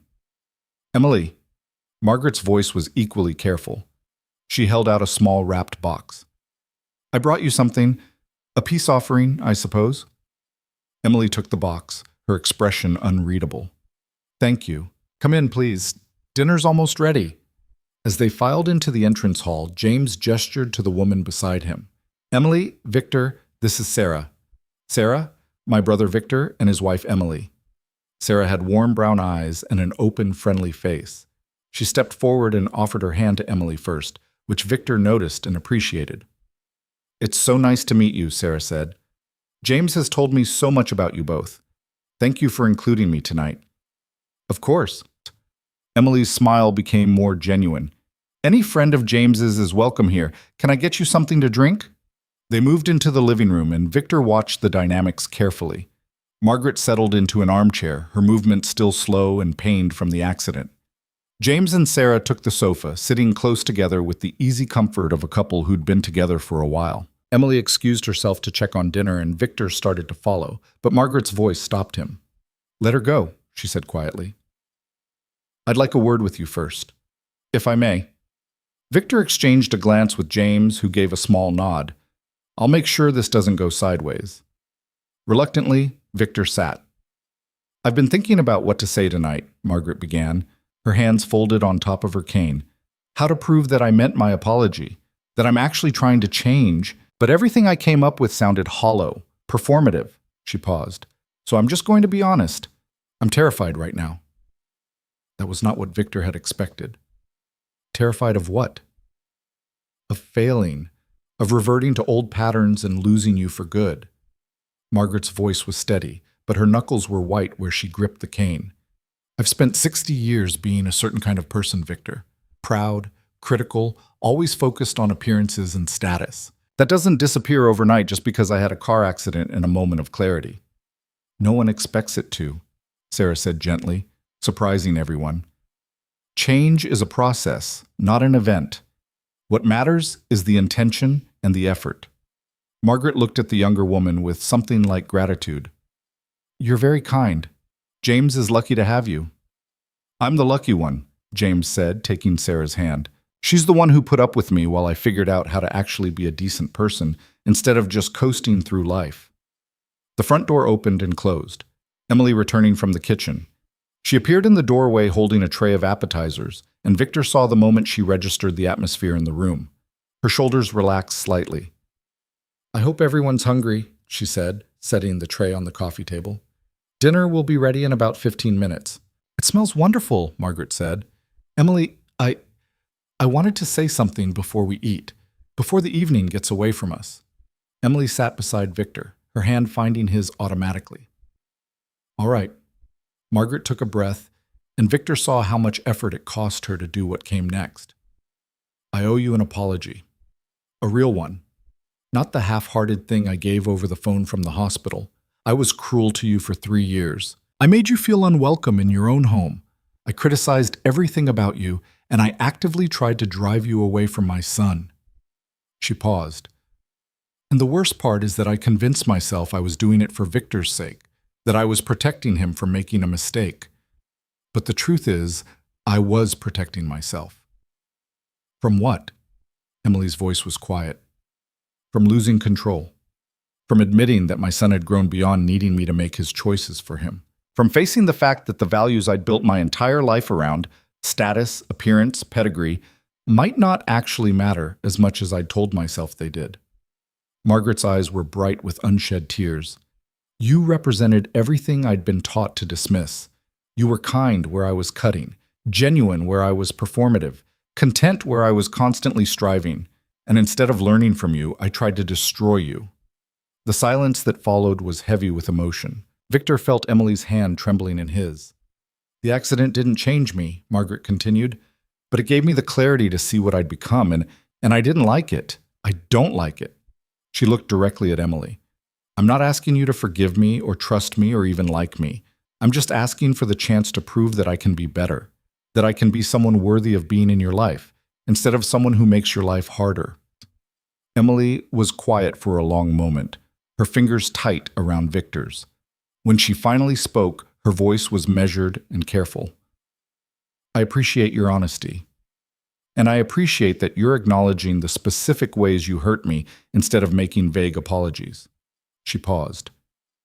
"But Margaret, I need you to understand something. I can give you a chance. I can be civil. I can share meals with you. I can even try to build something new. But I can't forget what happened. The fear I felt sitting on those steps in the cold, wondering if anyone would ever let me back in. The shame of every cutting comment, every pointed look, every moment you made me feel like I wasn't good enough. That doesn't disappear because you had an epiphany." "I know," Margaret said quietly, "and I wouldn't ask you to forget. I'm just asking you not to let my past cruelty define our entire future." "Fair enough." Emily stood, smoothing her dress. "Dinner's ready. Let's eat, and we'll see how the evening goes from there." The meal started tentatively, everyone navigating the strange new dynamic with careful politeness. But Sarah, bless her, had a gift for conversation. She asked Emily about her cooking, genuinely interested in the recipes and techniques. She drew James out about his work, getting him to tell funny stories about office politics. She even got Margaret talking about her charity work, finding common ground in their interest in literacy programs. Victor watched his wife slowly relax, watched the tension ease from her shoulders as the conversation flowed more naturally. By the time they reached dessert, Emily's famous apple pie, everyone was laughing at one of James's stories about a disastrous client meeting. "So there I am, trying to explain our proposal," James said, "and I realize I've been presenting last quarter's numbers instead of this quarter's. For 20 minutes. And the client is just sitting there, too polite to correct me." "What did you do?" Sarah asked, giggling. "I owned it, said, 'Clearly I'm an idiot, here are the actual numbers, and I'll understand if you want to work with literally anyone else.'" James grinned. "They signed with us anyway. Said my honesty was refreshing." "Sometimes admitting you screwed up is the best strategy," Victor said, catching his mother's eye meaningfully. Margaret held his gaze for a moment, then smiled. "Indeed it is." After dinner, they moved back to the living room for coffee. Emily excused herself to clean up, and this time when Victor started to follow, she waved him off. "Stay. Talk to your family. I've got this." But Sarah stood. "Let me help, I insist." The two women disappeared into the kitchen, leaving Victor alone with his mother and brother. James immediately started talking about sports, clearly trying to keep things light, but Margaret interrupted him. "Victor, I need to ask you something, and I need you to be honest with me." Victor braced himself. "All right. Do you think Emily will ever truly forgive me? Or are we just going through the motions, being civil for your sake?" It was a fair question, and it deserved an honest answer. "I don't know. I think she wants to forgive you. That's who she is, someone who sees the best in people even when they've shown her their worst. But trust takes time to rebuild, and you destroyed a lot of it over 3 years." "I know." Margaret's voice was heavy. I want to fix this, Victor. I want to have a real relationship with Emily, not this careful politeness where we're both afraid to say the wrong thing." "Then you need to give her time and space. Let her set the pace. Don't push, don't expect immediate warmth, and definitely don't make any comments that could be interpreted as criticism." Victor leaned forward. "And Mother? You need to accept that even if Emily does forgive you, things will never be the way they were before. You can't go back and undo the damage. You can only move forward and build something new." "I understand." Margaret was quiet for a moment. "She's stronger than I gave her credit for. I tried so hard to break her and she just bent, adapted, kept being kind even when I was cruel. That takes remarkable strength." "Yes," Victor agreed. "It does." In the kitchen, Emily was scraping plates while Sarah loaded the dishwasher with the efficiency of someone who had done this 1,000 times. "Your home is beautiful," Sarah said, "and dinner was incredible. James wasn't exaggerating when he said you were an amazing cook." "Thank you." Emily rinsed a glass. "How long have you and James been together?" 6 months. We met at a coffee shop. Very cliché, I know. He spilled his latte all over my laptop, was mortified, insisted on buying me a new one. I told him just buying me a new coffee would suffice, and we got to talking. Sarah smiled at the memory. "He told me about all of you that first day, about Victor and what happened with your family. He was pretty torn up about it." Emily looked up, surprised. "He was?" "Yeah, he said he'd been a coward, that he should have stood up for you years ago, that he let his mother and sister treat you terribly because he was too afraid to rock the boat." Sarah dried her hands on a towel. "He's been working really hard to be better. Not just for Victor's sake, but because he genuinely feels terrible about what happened." I can see that," Emily said softly. "He's been different, more present, I suppose. He talks about you and Victor a lot, about how happy you make his brother, how Victor used to be all sharp edges and cold strategy, but with you he actually smiles, actually laughs." Sarah leaned against the counter. "For what it's worth, I think Margaret means it too. The apology, the desire to change." I know that doesn't erase what she did, but I believe she's genuine. Emily was quiet for a moment, her hands still in the soapy water. Can I ask you something? Of course. If someone hurt James the way Margaret hurt me, could you forgive them? Could you sit at a table with them and make pleasant conversation? Sarah considered the question carefully. I don't know. I'd want to because I'd want James to have his family, but forgiveness is complicated, especially when someone's been systematically cruel. She paused. I think what you're doing is incredibly brave. Opening your home, giving her a chance even though she doesn't deserve it. That takes a bigger person than I might be. It's not bravery, Emily said. It's love. I love Victor, and he loves his mother despite everything. If there's a chance they can have a real relationship, a healthy one, I want him to have that opportunity, even if it costs me something. That's still brave, Sarah said gently.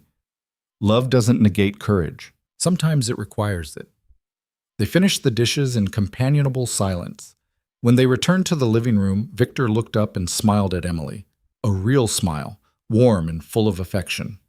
She smiled back, and something in Margaret's expression shifted as she watched them.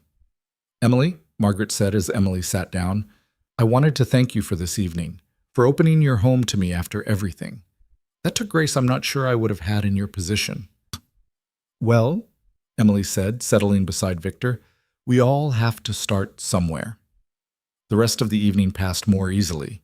James told more stories, Sarah asked about Emily's work at the community center, and Margaret actually laughed at a joke Victor made. When it was time to leave, Margaret pulled Emily aside while the others were gathering coats. I opened the gift you gave me, Margaret said quietly. The peace offering. It was a cookbook. Your grandmother's cookbook, with all her handwritten notes in the margins. Emily nodded. I thought you might like it. You mentioned once that you used to cook with your grandmother when you were young, before everything else took over. Margaret's eyes filled with tears. I did. She taught me that food was about more than nutrition, that it was about love and connection and making people feel welcome. Her voice broke slightly. I forgot that somewhere along the way. Thank you for reminding me. You're welcome. Emily's voice was soft. I noticed several recipes have your notes added too, your grandmother's handwriting and yours side by side. Margaret touched Emily's arm lightly. That's a gift I don't deserve, but I'll treasure it anyway. At the door, Margaret turned back one more time. Emily, Victor, would you consider coming to my place for dinner next month? Let me try to cook for you, show you I can be hospitable instead of hostile? Emily looked at Victor, who gave her a small nod. Your choice. We'd like that, Emily said, as long as Catherine won't be there. She won't be. She's made her choice, and I respect it even if I don't agree with it. Margaret straightened despite her cane. It'll just be us, and James and Sarah if they'd like to come. We'd love to, James said, surprising no one. After they left, Victor and Emily stood in the entrance hall, the house suddenly quiet after the evening's noise. That went better than I expected, Emily said, leaning against him. You were amazing tonight. Gracious but not a pushover, kind but still maintaining your boundaries. Victor wrapped his arms around her. I'm proud of you. I'm proud of us. Emily pulled back to look at him. We did this together, Victor. You set the boundaries that made tonight possible. You made it clear what was acceptable and what wasn't. I just showed up. You did more than show up. You gave my mother something she didn't deserve, a second chance. That's not nothing, Em. They stood there for a long moment, holding each other in the quiet house, and Victor felt something settle in his chest. This wasn't the ending. There would be more dinners, more tentative conversations, more moments of testing whether Margaret's change was real or temporary. But it was progress. Real, tangible progress. Over the next few weeks, the careful rebuilding continued. Margaret called Emily directly, not Victor, to thank her again for dinner and to ask if Emily would meet her for coffee. Emily agreed, cautiously, and came home from that meeting looking thoughtful but not upset. She talked about your father, Emily told Victor that evening, about how they met, how happy they were before the business consumed everything. She said she saw echoes of that happiness in us, and it made her realize what she'd been trying to destroy. What did you say? I told her I appreciated the honesty, but that I needed to see sustained change before I could fully trust her. Emily curled up beside him on the couch. She didn't get defensive or angry. She just said that was fair and asked if we could keep having coffee occasionally so I could see her progress. And you said yes? I said yes. Not because I trust her yet, but because I want to give her the opportunity to earn that trust. Emily looked up at him. Is that okay? Am I being too forgiving? No. Victor kissed her forehead. You're being exactly who you are. Someone who believes in second chances and the possibility of redemption. That's one of the things I love most about you. James, true to his word, started showing up more regularly, sometimes with Sarah, sometimes alone. He helped Victor with a business problem, had lunch with Emily to hear about her community center work, and generally made an effort to be present in their lives in a way he never had before. It's weird, Emily said one afternoon after James had left. Having family that actually feels like family instead of people you're obligated to tolerate. Yeah, Victor agreed. It is weird, but good weird. Catherine, meanwhile, remained stubbornly absent. Victor heard through James that she doubled down on her position, telling anyone who'd listened that Victor had been manipulated and that Emily was the worst thing that had ever happened to their family. It should have hurt more than it did. I barely miss her, Victor confessed to Emily one night. Does that make me a terrible person? No. It makes you someone who's learned that blood doesn't excuse bad behavior. Emily stroked his hair. You gave her the same choice you gave your mother, change or be cut off. She chose her pride. That's on her, not you. As winter melted into early spring, Victor noticed something shifting in Emily.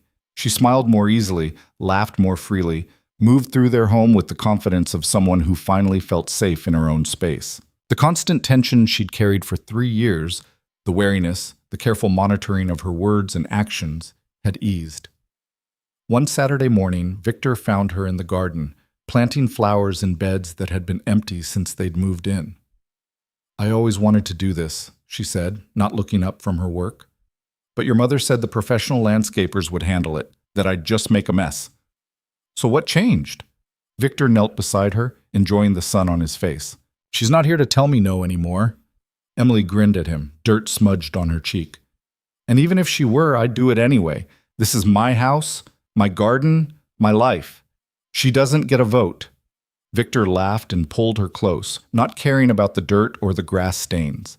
This was Emily fully inhabiting her space, claiming what was hers without apology or hesitation.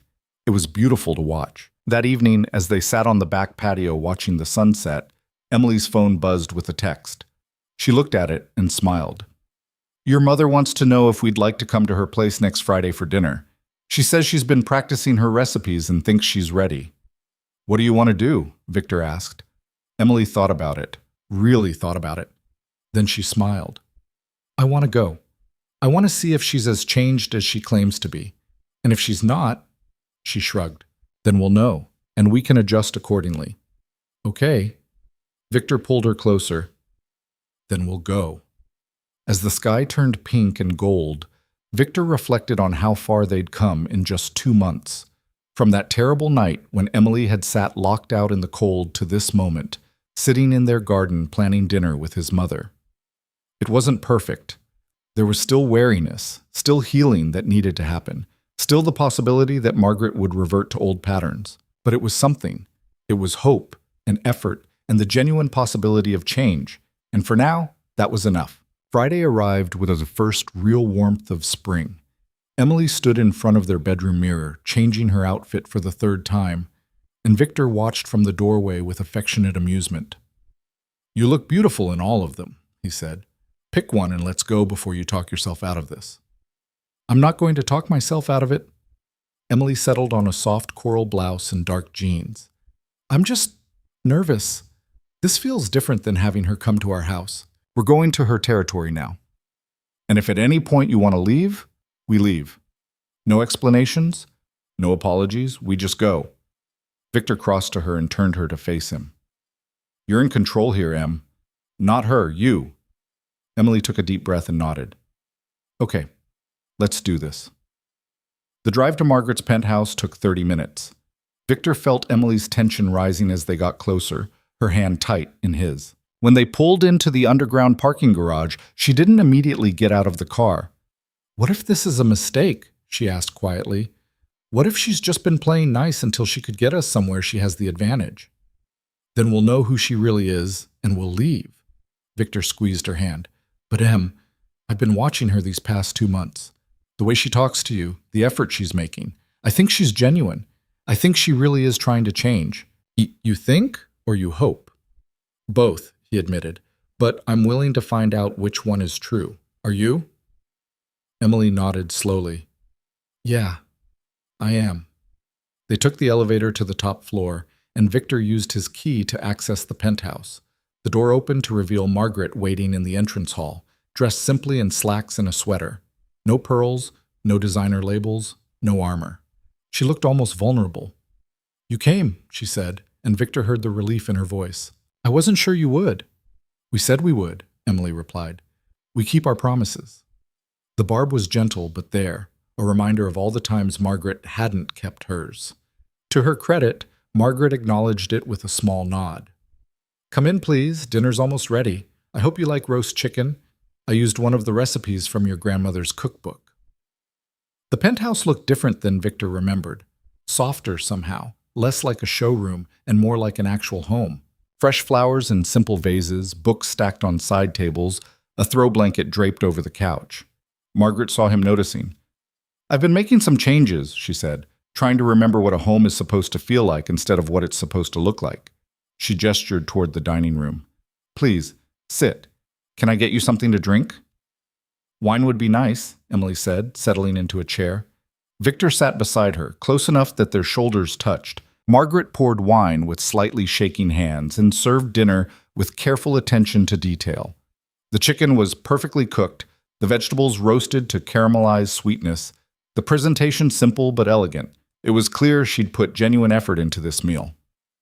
This is delicious, Emily said after the first bite, and she sounded surprised. Thank you. Margaret's smile was tentative. Your grandmother's notes were very helpful. She had a way of making complicated recipes feel approachable. She paused. I've been cooking more these past few weeks. It's meditative, I suppose. Reminds me of who I used to be before I got so caught up in appearances. They ate in careful silence for a few minutes. Then Margaret set down her fork and looked directly at Emily. I need to tell you something. Something I should have said months ago. She took a breath. The night I locked you out wasn't spontaneous. Catherine and I planned it. We discussed it over lunch that afternoon, decided that if we could make you feel unwelcome enough, humiliated enough, you'd eventually leave on your own. We thought we were being clever, that Victor would never figure out it was deliberate. Emily's fork clattered against her plate. Victor felt his body tense, ready to stand and leave, but Emily's hand on his arm stopped him. Why are you telling me this now? Emily's voice was controlled, but Victor heard the hurt underneath. Because you deserve the truth. All of it. Not just the sanitized version I've been feeding you. Margaret's eyes were bright with unshed tears. I've been trying to rebuild trust with you by being kinder, by making effort, by showing up. But trust built on lies isn't real trust. You needed to know that it wasn't just cruelty. It was calculated, planned. We wanted to break you. You already told me that, Emily said. At our house, you said you tried to destroy me. I said the words yes, but I didn't give you the full picture. I didn't tell you about the planning, the deliberate targeting of your insecurities, the way Catherine and I would rehearse our comments to make sure they hit where they'd hurt most. Margaret's voice cracked. I didn't tell you that we laughed about it afterward, congratulated ourselves on being so clever. Victor's hands curled into fists under the table. Mother. Let me finish. Margaret held up a hand. Emily needs to hear this. She needs to know exactly what she's forgiving if she chooses to forgive me. She turned back to Emily. That night, after we locked you out, we went to Catherine's apartment. We drank champagne and talked about how cold it was, how long we thought you'd last before giving up and finding somewhere else to go. We thought it was hilarious. Emily stood abruptly, her chair scraping against the floor. Victor stood with her, ready to leave, but she just walked to the window overlooking the city. Her shoulders were rigid, her breathing careful and controlled. Margaret didn't move from her seat. I'm telling you this because I need you to understand the depth of what I did. It wasn't just thoughtlessness or prejudice or fear of losing my son. It It was active, intentional cruelty, and I can't change that. I can't take it back. All I can do is acknowledge it fully and live with the knowledge that I became someone capable of that kind of calculated harm. The silence stretched, heavy and suffocating. Finally, Emily spoke, still facing the window. Why now? Why tell me this now, when things were starting to feel almost normal? Because normal built on incomplete truth isn't sustainable. Margaret's voice was quiet. I've been reading about reconciliation, about what real change looks like. Every book, every article, every expert says the same thing. You can't heal without honesty. Without the person who was harmed knowing the full extent of what was done to them. She paused. I realized I was still protecting myself by not telling you everything, still trying to control the narrative, to let you see only the parts of my cruelty that I was comfortable acknowledging. That's not change. That's just better manipulation. Emily turned from the window, and Victor saw tears streaming down her face. You're right. It is manipulation. You invited us here, fed us a nice dinner, created this warm atmosphere, and then dropped this bomb. What am I supposed to do with this, Margaret? How am I supposed to sit here and finish eating after hearing that you and Catherine laughed about leaving me in the cold? You're not. Margaret stood slowly, using her cane for support. You're supposed to be angry. You're supposed to feel betrayed that I waited this long to tell you. You're supposed to leave if that's what you need to do. She moved closer but kept distance between them. But Emily, I'm telling you now because I don't want to build a relationship on lies anymore. I don't want you to forgive someone who doesn't exist, the version of me who is just thoughtless instead of actively cruel. If you're going to forgive me, it needs to be the real me, the person who did terrible things and is trying desperately to be better.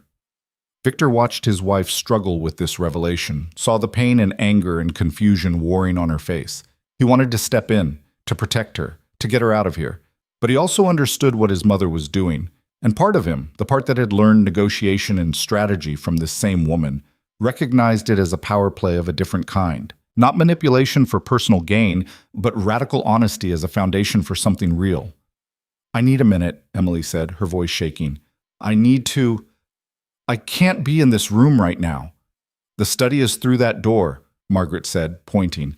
Take all the time you need. I'll be here when you're ready. Emily walked out without looking at either of them. Victor started to follow, but Margaret's voice stopped him. Let her process alone. She needs to figure out what she feels without your influence or mine. You just destroyed any progress you'd made with her, Victor said, his voice hard. You know that, right? You just threw away 2 months of careful rebuilding for what? Some philosophical idea about honesty? No. I threw away a house built on sand and gave her the materials to build something on rock instead. Margaret sat back down heavily. Victor, I've been lying to myself and to Emily since the hospital. Not about wanting to change, that part is true, but about the extent of my cruelty. I've been minimizing it, telling myself and her that I was just prejudiced and thoughtless. But I wasn't. I was deliberately, calculatedly cruel, and Emily deserved to know that. Even if it cost you any relationship with her? Especially then. Margaret looked at him with an expression he'd never seen before. Complete certainty mixed with complete acceptance. I'd rather lose her honestly than keep her dishonestly.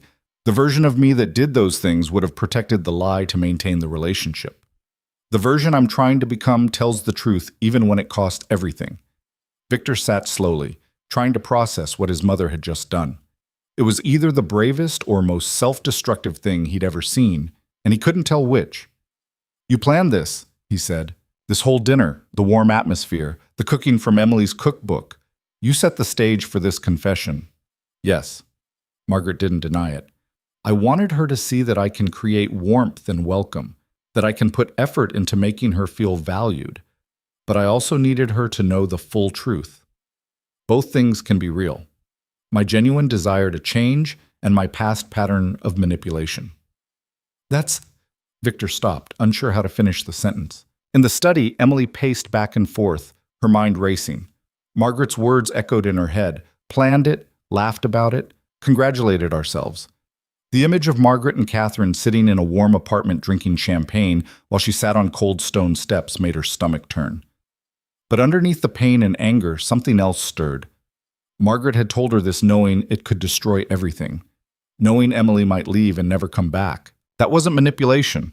That was the opposite. That was giving Emily all the information and trusting her to make her own choice. Emily sank into a leather chair and let herself cry.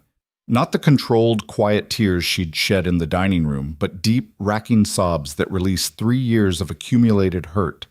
She cried for the woman she'd been when she first married Victor, so hopeful and eager to be accepted. She cried for every cutting comment, every subtle insult, every moment she'd questioned her own worth. She cried for the night she'd sat in the cold, believing she deserved it somehow. And then, when the tears finally stopped, she sat in the quiet and thought about what came next. She could leave, walk out of this penthouse and never come back, tell Victor that his mother was irredeemable, that some things couldn't be forgiven. That would be fair. That would be justified. No one could blame her. Or she could go back out there and face the woman who'd hurt her with full knowledge of exactly how deep that hurt went. She could choose to believe that Margaret's confession was what it appeared to be, an attempt at radical honesty as a foundation for real change. Emily thought about the cookbook Margaret had mentioned using, with its handwritten notes from 2 generations of women. She thought about the simple warmth of the penthouse, so different from its usual cold elegance. She thought about Margaret's tears when she confessed what she'd done. She thought about Victor, sitting out there, probably torn between defending her and understanding what his mother was trying to do. And she thought about who she wanted to be. Not the woman who'd sat quietly while being torn down, but also not the woman who let past hurt define all future possibilities. She wanted to be someone who could face hard truths and still choose hope, someone who could acknowledge pain without being destroyed by it. The decision, when it came, felt both terrifying and right. Emily stood, wiped her eyes, and walked back to the dining room. Margaret and Victor both looked up as she entered, their faces tense with worry. "I need to say something," Emily said, still standing, "and I need you both to let me finish without interrupting." They nodded. "What you did was monstrous," Emily said, looking directly at Margaret. "Planning to humiliate me, targeting my insecurities, laughing about it afterward, that was monstrous. And hearing about it tonight hurt almost as much as living through it did." She paused, gathering her thoughts. "But telling me about it, knowing it could cost you everything, knowing I might walk out and never come back, that took courage. Real courage, not the fake kind where you do something hard but safe. You did something hard and dangerous, and you did it because you believe I deserve the truth." Margaret's eyes were wet, but she said nothing. "I'm not going to tell you it's okay because it's not. I'm not going to say I forgive you completely because I don't, not yet." Emily's voice was steady now. "But I am going to stay for dinner. I'm going to sit down and eat the food you made from my grandmother's cookbook, and I'm going to give you the chance to prove that the person who confessed tonight is stronger than the person who did those things." "Emily," Margaret's voice broke. "I'm not finished." Emily held up a hand. "If we're going to do this, if we're going to actually build a real relationship instead of a polite pretense, then we need rules. Real ones. Not the unspoken kind that I always manage to break." "What rules?" Victor asked quietly. "No more secrets. If you have something to say about me, you say it to me, not behind my back. If I do something that bothers you, you tell me directly instead of making cutting comments." Emily looked between them. "And if at any point this becomes too hard, if the old patterns start creeping back, we acknowledge it immediately, no letting things fester for years." "I can agree to that," Margaret said immediately. "Good. Because I can't do this halfway. I can't be constantly wondering if you're being genuine or just playing nice until you can hurt me again." Emily sat down, and Victor took her hand under the table. "I need to know that when you smile at me, it's real. When you give me advice, it's because you actually care, not because you want to point out my failings. Can you do that?" Margaret was quiet for a long moment, and Emily saw her really considering the question instead of just agreeing automatically. "I don't know," Margaret finally said. "I want to say yes, but the truth is I've spent 60 years communicating through subtext and subtle digs. I'm trying to change that, but I'm going to make mistakes. I'm going to slip back into old patterns sometimes." She paused. "What I can promise is that when I do, I'll own it. I'll apologize without making excuses, and I'll keep trying. That's all I can ask for." Emily picked up her fork. "Now, can we please finish this dinner before it gets cold?" You put a lot of work into it. The rest of the meal passed in careful conversation. They talked about small things, Margaret's garden club, James and Sarah's upcoming trip, Emily's work at the community center. It wasn't the warm, easy conversation of family, but it was honest, real, a foundation they could build on. As they were clearing the table, Margaret's phone buzzed. She glanced at it and her face paled. "What's wrong?" Victor asked. "It's Catherine. She's downstairs. She says she needs to talk to me." Margaret looked at Emily. "I can tell her to leave if you're not comfortable." "No," Emily said, surprising herself. "Let her come up. If we're doing honesty, might as well do it all at once." 5 minutes later, Catherine stepped off the elevator looking like she'd rather be anywhere else. She stopped when she saw Emily and Victor still there. "I didn't know you'd have company," she said stiffly. "They're not company. They're family." Margaret's voice was firm. "What do you need, Catherine?" Catherine's face flushed. "I came to tell you that I was right, that Victor would eventually see sense and come back to us, that Emily would show her true colors, and—" She stopped, looking at Emily and Victor sitting side by side on the couch, their hands linked. "But that's not what happened, is it?" "No," Victor said quietly. "It's not. I've lost clients," Catherine said abruptly. "Important ones. They heard about what happened, about how I treated Emily, about the things I said about her. They said they don't want to work with someone who's that cruel to family." Her voice cracked. "My business is falling apart, Mother, and it's my own fault." Margaret stood. "Yes, it is. I thought you'd defend me. I thought you'd tell me I was right to stand my ground." Catherine's eyes were wet. "You were wrong. I was wrong. And I'm trying to fix what I broke. But you're still clutching the pieces and calling them jewelry." Margaret moved closer to her daughter. "I love you, Catherine, but I don't like who you've become. I don't like who I became either, which is why I'm changing. You have the same choice I did. Let go of your pride and try to be better, or hold on to it and lose everything that matters." Catherine looked at Emily, really looked at her for the first time. "I don't know how to apologize for what I did. I don't even know where to start." "Start with the truth," Emily said. "Why did you hate me so much?" The question hung in the air. Catherine sank into a chair, looking smaller than Victor had ever seen her. "Because you were everything I'm not," she finally said. "Kind without effort, genuine without trying. You made people feel welcome just by existing, while I've spent my whole life performing and pretending and never feeling like I'm enough." Her voice was barely a whisper. "And Victor loved you for it. He chose you, really chose you, not because you were appropriate or advantageous, but because you made him happy. I've never made anyone happy just by being myself." The confession was raw, painful. Emily looked at Victor, who nodded slightly. "Your choice." "I'm not going to tell you it's okay that you hurt me," Emily said. "It's not okay. What you did was cruel and calculated, and I'll probably never fully trust you." She paused. "But I understand what it's like to feel like you're not enough. I felt that way every day in this family for 3 years." "I made you feel that way," Catherine said. "Yes, you did, and you can't undo that." Emily leaned forward. "But Catherine, holding on to that cruelty isn't protecting you. It's just isolating you. You're losing your business, your family, your brother, all to protect an idea of yourself that isn't even real." "I don't know how to be different," Catherine's voice broke. "Neither does your mother," Emily said. "But she's trying. That's all any of us can do. Try, fail, try again, and hope that eventually we become people we can actually be proud of." Catherine looked at Margaret, who nodded. "It's true. I fail at this new version of myself constantly, but Emily and Victor are patient with me, and I'm learning." She moved to sit beside her daughter. "I'll be patient with you too if you're willing to actually try instead of just defending your pride." The silence that followed was heavy with possibility. Finally, Catherine turned to Emily. "I'm sorry," she said, and for the first time it sounded genuine. "I'm sorry for every comment, every look, every moment I made you feel less than you are. I'm sorry for planning that night, for laughing about it, for thinking it was clever instead of cruel. I'm sorry for being someone capable of that kind of deliberate harm." Emily felt tears prick her eyes again. "Thank you for saying that. I don't expect forgiveness. I don't even think I deserve the chance to try to earn it." Catherine's hands twisted in her lap. But if you're willing to give Mother a chance, I'm asking for the same. Not today, not next week, but eventually, when I've proven I can actually change. Eventually, Emily agreed. But Catherine, you need to understand, I'm not doing this for you.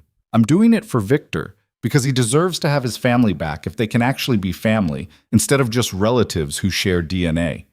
And I'm doing it for me, because I want to be someone who believes in redemption even when it's hard. The four of them sat in Margaret's living room as evening turned to night, and something fundamental shifted. Not immediate healing, that would take years if it happened at all, but the possibility of healing, the acknowledgement of harm, and the genuine desire to do better. Around 10 o'clock, Emily and Victor finally said their goodbyes. Margaret walked them to the elevator, leaning on her cane. "Thank you," she said to Emily, "for staying, for listening, for giving me a chance I don't deserve." "You're welcome." Emily hesitated, then hugged Margaret briefly. "Same time next month?" Margaret's smile was tremulous but genuine. "I'd like that very much." In the car, Victor didn't start the engine immediately. He just sat there, processing everything that had happened. "That was the most emotionally exhausting evening of my life," Emily said, "and I've had some contenders." Victor laughed, surprised at how good it felt. "Are you okay? Really okay?" "I don't know yet. Ask me in a week when I've had time to process." She turned to face him. "But Victor, I think your mother really is trying, and Catherine, I don't know if she can change, but I think tonight scared her enough to try. You didn't have to give them another chance. You know that, right? You could have walked away and no one would have blamed you." "I know." Emily took his hand. "But I didn't do this because I had to. I did it because I wanted to. Because I've learned that holding on to hurt just makes you bitter, and I don't want to be bitter. I want to be free." Victor pulled her close, kissing her deeply. When they broke apart, both were breathing hard. "I love you," he said. "I love your strength and your kindness and your ability to see the best in people, even when they've shown you their worst." "I love you too." Emily settled back in her seat. "Now take me home. Our home, where no one can lock me out and I can plant whatever I want in the garden." As they drove through the city streets, Victor thought about the journey they'd been on. From that terrible night when he'd found Emily locked out in the cold to this moment, driving home after a dinner where real healing had finally begun. It hadn't been linear or easy. There had been pain and anger and moments when everything could have fallen apart, but they'd chosen each other. Every time, in every moment, when the choice was between love and pride, between healing and hurt, between moving forward and staying stuck, they'd chosen each other. The following months unfolded with the slow, steady work of rebuilding. Margaret continued her efforts, and true to her word, she owned her mistakes when old patterns crept in. Once, she made a comment about Emily's outfit that was subtly critical. Emily called her on it immediately, and instead of getting defensive, Margaret apologized and explained what she'd really been trying to say. It was clumsy and imperfect, but it was progress. Catherine took longer. She started therapy, began rebuilding her business with a different approach, and slowly, carefully, tried to show Emily and Victor that she was changing. She didn't ask for immediate forgiveness or access to their lives. She just did the work, quietly and consistently. James and Sarah got engaged that summer, and Sarah asked Emily to help plan the wedding. The two women became genuine friends, bonding over more than just their connection to the Callahan brothers. When Margaret offered to pay for the wedding, she did it without conditions or expectations, simply as a gift to her son and future daughter-in-law. And Emily bloomed. With the constant weight of family criticism lifted, she expanded her work at the community center, started a cooking class for underprivileged kids, and generally became more herself than she'd been able to be in years. Victor watched her transform from someone who'd learned to make herself small to someone who took up space with confidence and joy. One evening in late fall, almost a year after that terrible December night, Emily found something tucked into her coat pocket. A note in Margaret's handwriting. "Thank you for teaching an old woman that change is possible at any age. You didn't owe me that gift, but you gave it anyway. I hope I'm becoming worthy of it." Emily showed it to Victor that night, and he pulled her close. "You know what the amazing thing is," he said. "You saved my whole family by refusing to let them destroy you. You could have walked away, let them tear themselves apart, kept me isolated from them forever, but you chose grace instead." "I chose us," Emily corrected. "Everything else followed from that." As winter approached again, bringing with it the anniversary of that night, Victor had an idea. He called James and Margaret, explained his plan, and got their immediate agreement. On the exact anniversary of the night Emily had been locked out, he brought her to the front steps of their mansion. "Why are we sitting outside?" Emily asked, confused. "It's freezing." "Wait," Victor said, checking his watch. At exactly the time he'd found her that terrible night, the front door opened. Margaret stood there, wrapped in a coat, her expression serious. "Emily Callahan," she said formally, "I'm here to invite you home. Not just into a house, but into a family. I'm here to acknowledge that I locked you out, literally and figuratively, and to promise that those doors will never be closed to you again." She stepped aside, revealing James and Sarah behind her, holding candles. "We're all here to say that you're not just tolerated or accepted, you're wanted, you're valued, you're home." Emily's eyes filled with tears. Victor helped her to her feet and they walked up the steps together. Margaret met them at the door and for the first time embraced Emily fully and without reservation. "Welcome home," she whispered. "Welcome home, daughter." Inside, the house was lit with dozens of candles. The table was set for a family dinner, but this time there was no tension, no hidden agenda. Just people who'd hurt each other learning to heal, learning to be family for real instead of just in name. Catherine arrived last, hesitant at the door. Emily saw her, and after a moment's consideration, crossed to her. "Come in," Emily said. "There's a seat for you too if you want it." Catherine's face crumpled. "I want it. I want it so much." That dinner was everything the others hadn't been, warm, genuine, full of laughter and stories, and the kind of easy conversation that comes when people finally feel safe with each other. Margaret told stories about Victor and James as children that made everyone laugh. Sarah shared embarrassing tales about James that made him blush. Catherine, carefully and with obvious effort, complimented Emily's cooking without any undertone of criticism, and Victor sat back and watched his wife, the woman who'd survived years of calculated cruelty and emerged not bitter but gracious, not broken but strong, surrounded by the family that had once tried to destroy her and now, finally, genuinely loved her. Later that night, after everyone had gone home and the house was quiet again, Emily and Victor stood on the front steps one more time. "A year ago, I sat here alone in the cold, wondering if I'd ever be enough for your family," Emily said softly. "Now I know the truth." "What's that?" Victor asked. "I was always enough. They were the ones who needed to change, not me." She leaned into him, and the really amazing thing is that they did. It took almost losing everything, but they actually did. "You gave them that chance. You could have written them off forever." "No, I gave us that chance. There's a difference." Emily turned to face him fully. "I didn't do this for them, Victor. I did it for you because you deserve to have your family back if they could be worthy of you.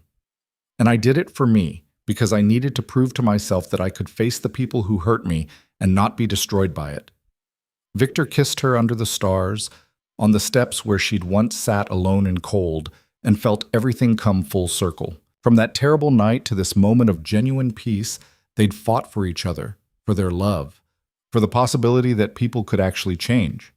And they had. Not perfectly, not without scars, but genuinely. Margaret was different, softer, more honest, more willing to admit when she was wrong. Catherine was trying, slowly building back the bridges she'd burned. James had become a true brother instead of a silent bystander. And Emily, beautiful Emily, had shown them all what real strength looked like. "Come on," Emily said, taking his hand. "Let's go inside. It's cold out here." "It is," Victor agreed. "But this time you have the key." Emily smiled and pulled out her key, the one that had always been hers, even when others had tried to lock her out. She opened the door to their home, their sanctuary, the place they'd built together despite everything that tried to tear them apart. And together, they walked inside. The door closed behind them, shutting out the cold December night, and through the window, the light from within glowed warm and golden and full of promise. Inside, a family that had nearly destroyed itself was learning to heal. Inside, a woman who'd been told she wasn't enough was finally, completely home. And in that moment, surrounded by warmth and love and the hard-won peace of people who'd fought for each other and won, everything was exactly as it should be. The story that had begun with cruelty and cold and a woman locked out of her own home ended with warmth and healing and doors that would never close against her again. It ended with a mafia boss who'd learned that his greatest strength wasn't in inspiring fear, but in choosing love. It ended with a family rebuilt not on blood and obligation, but on genuine effort and grace. It ended, as all the best stories do, with hope for tomorrow and gratitude for today, and the certain knowledge that love, when chosen consistently and protected fiercely, could survive anything. Even winter nights, even locked doors, even cruelty disguised as family loyalty. Love survived, and in surviving it transformed everything it touched.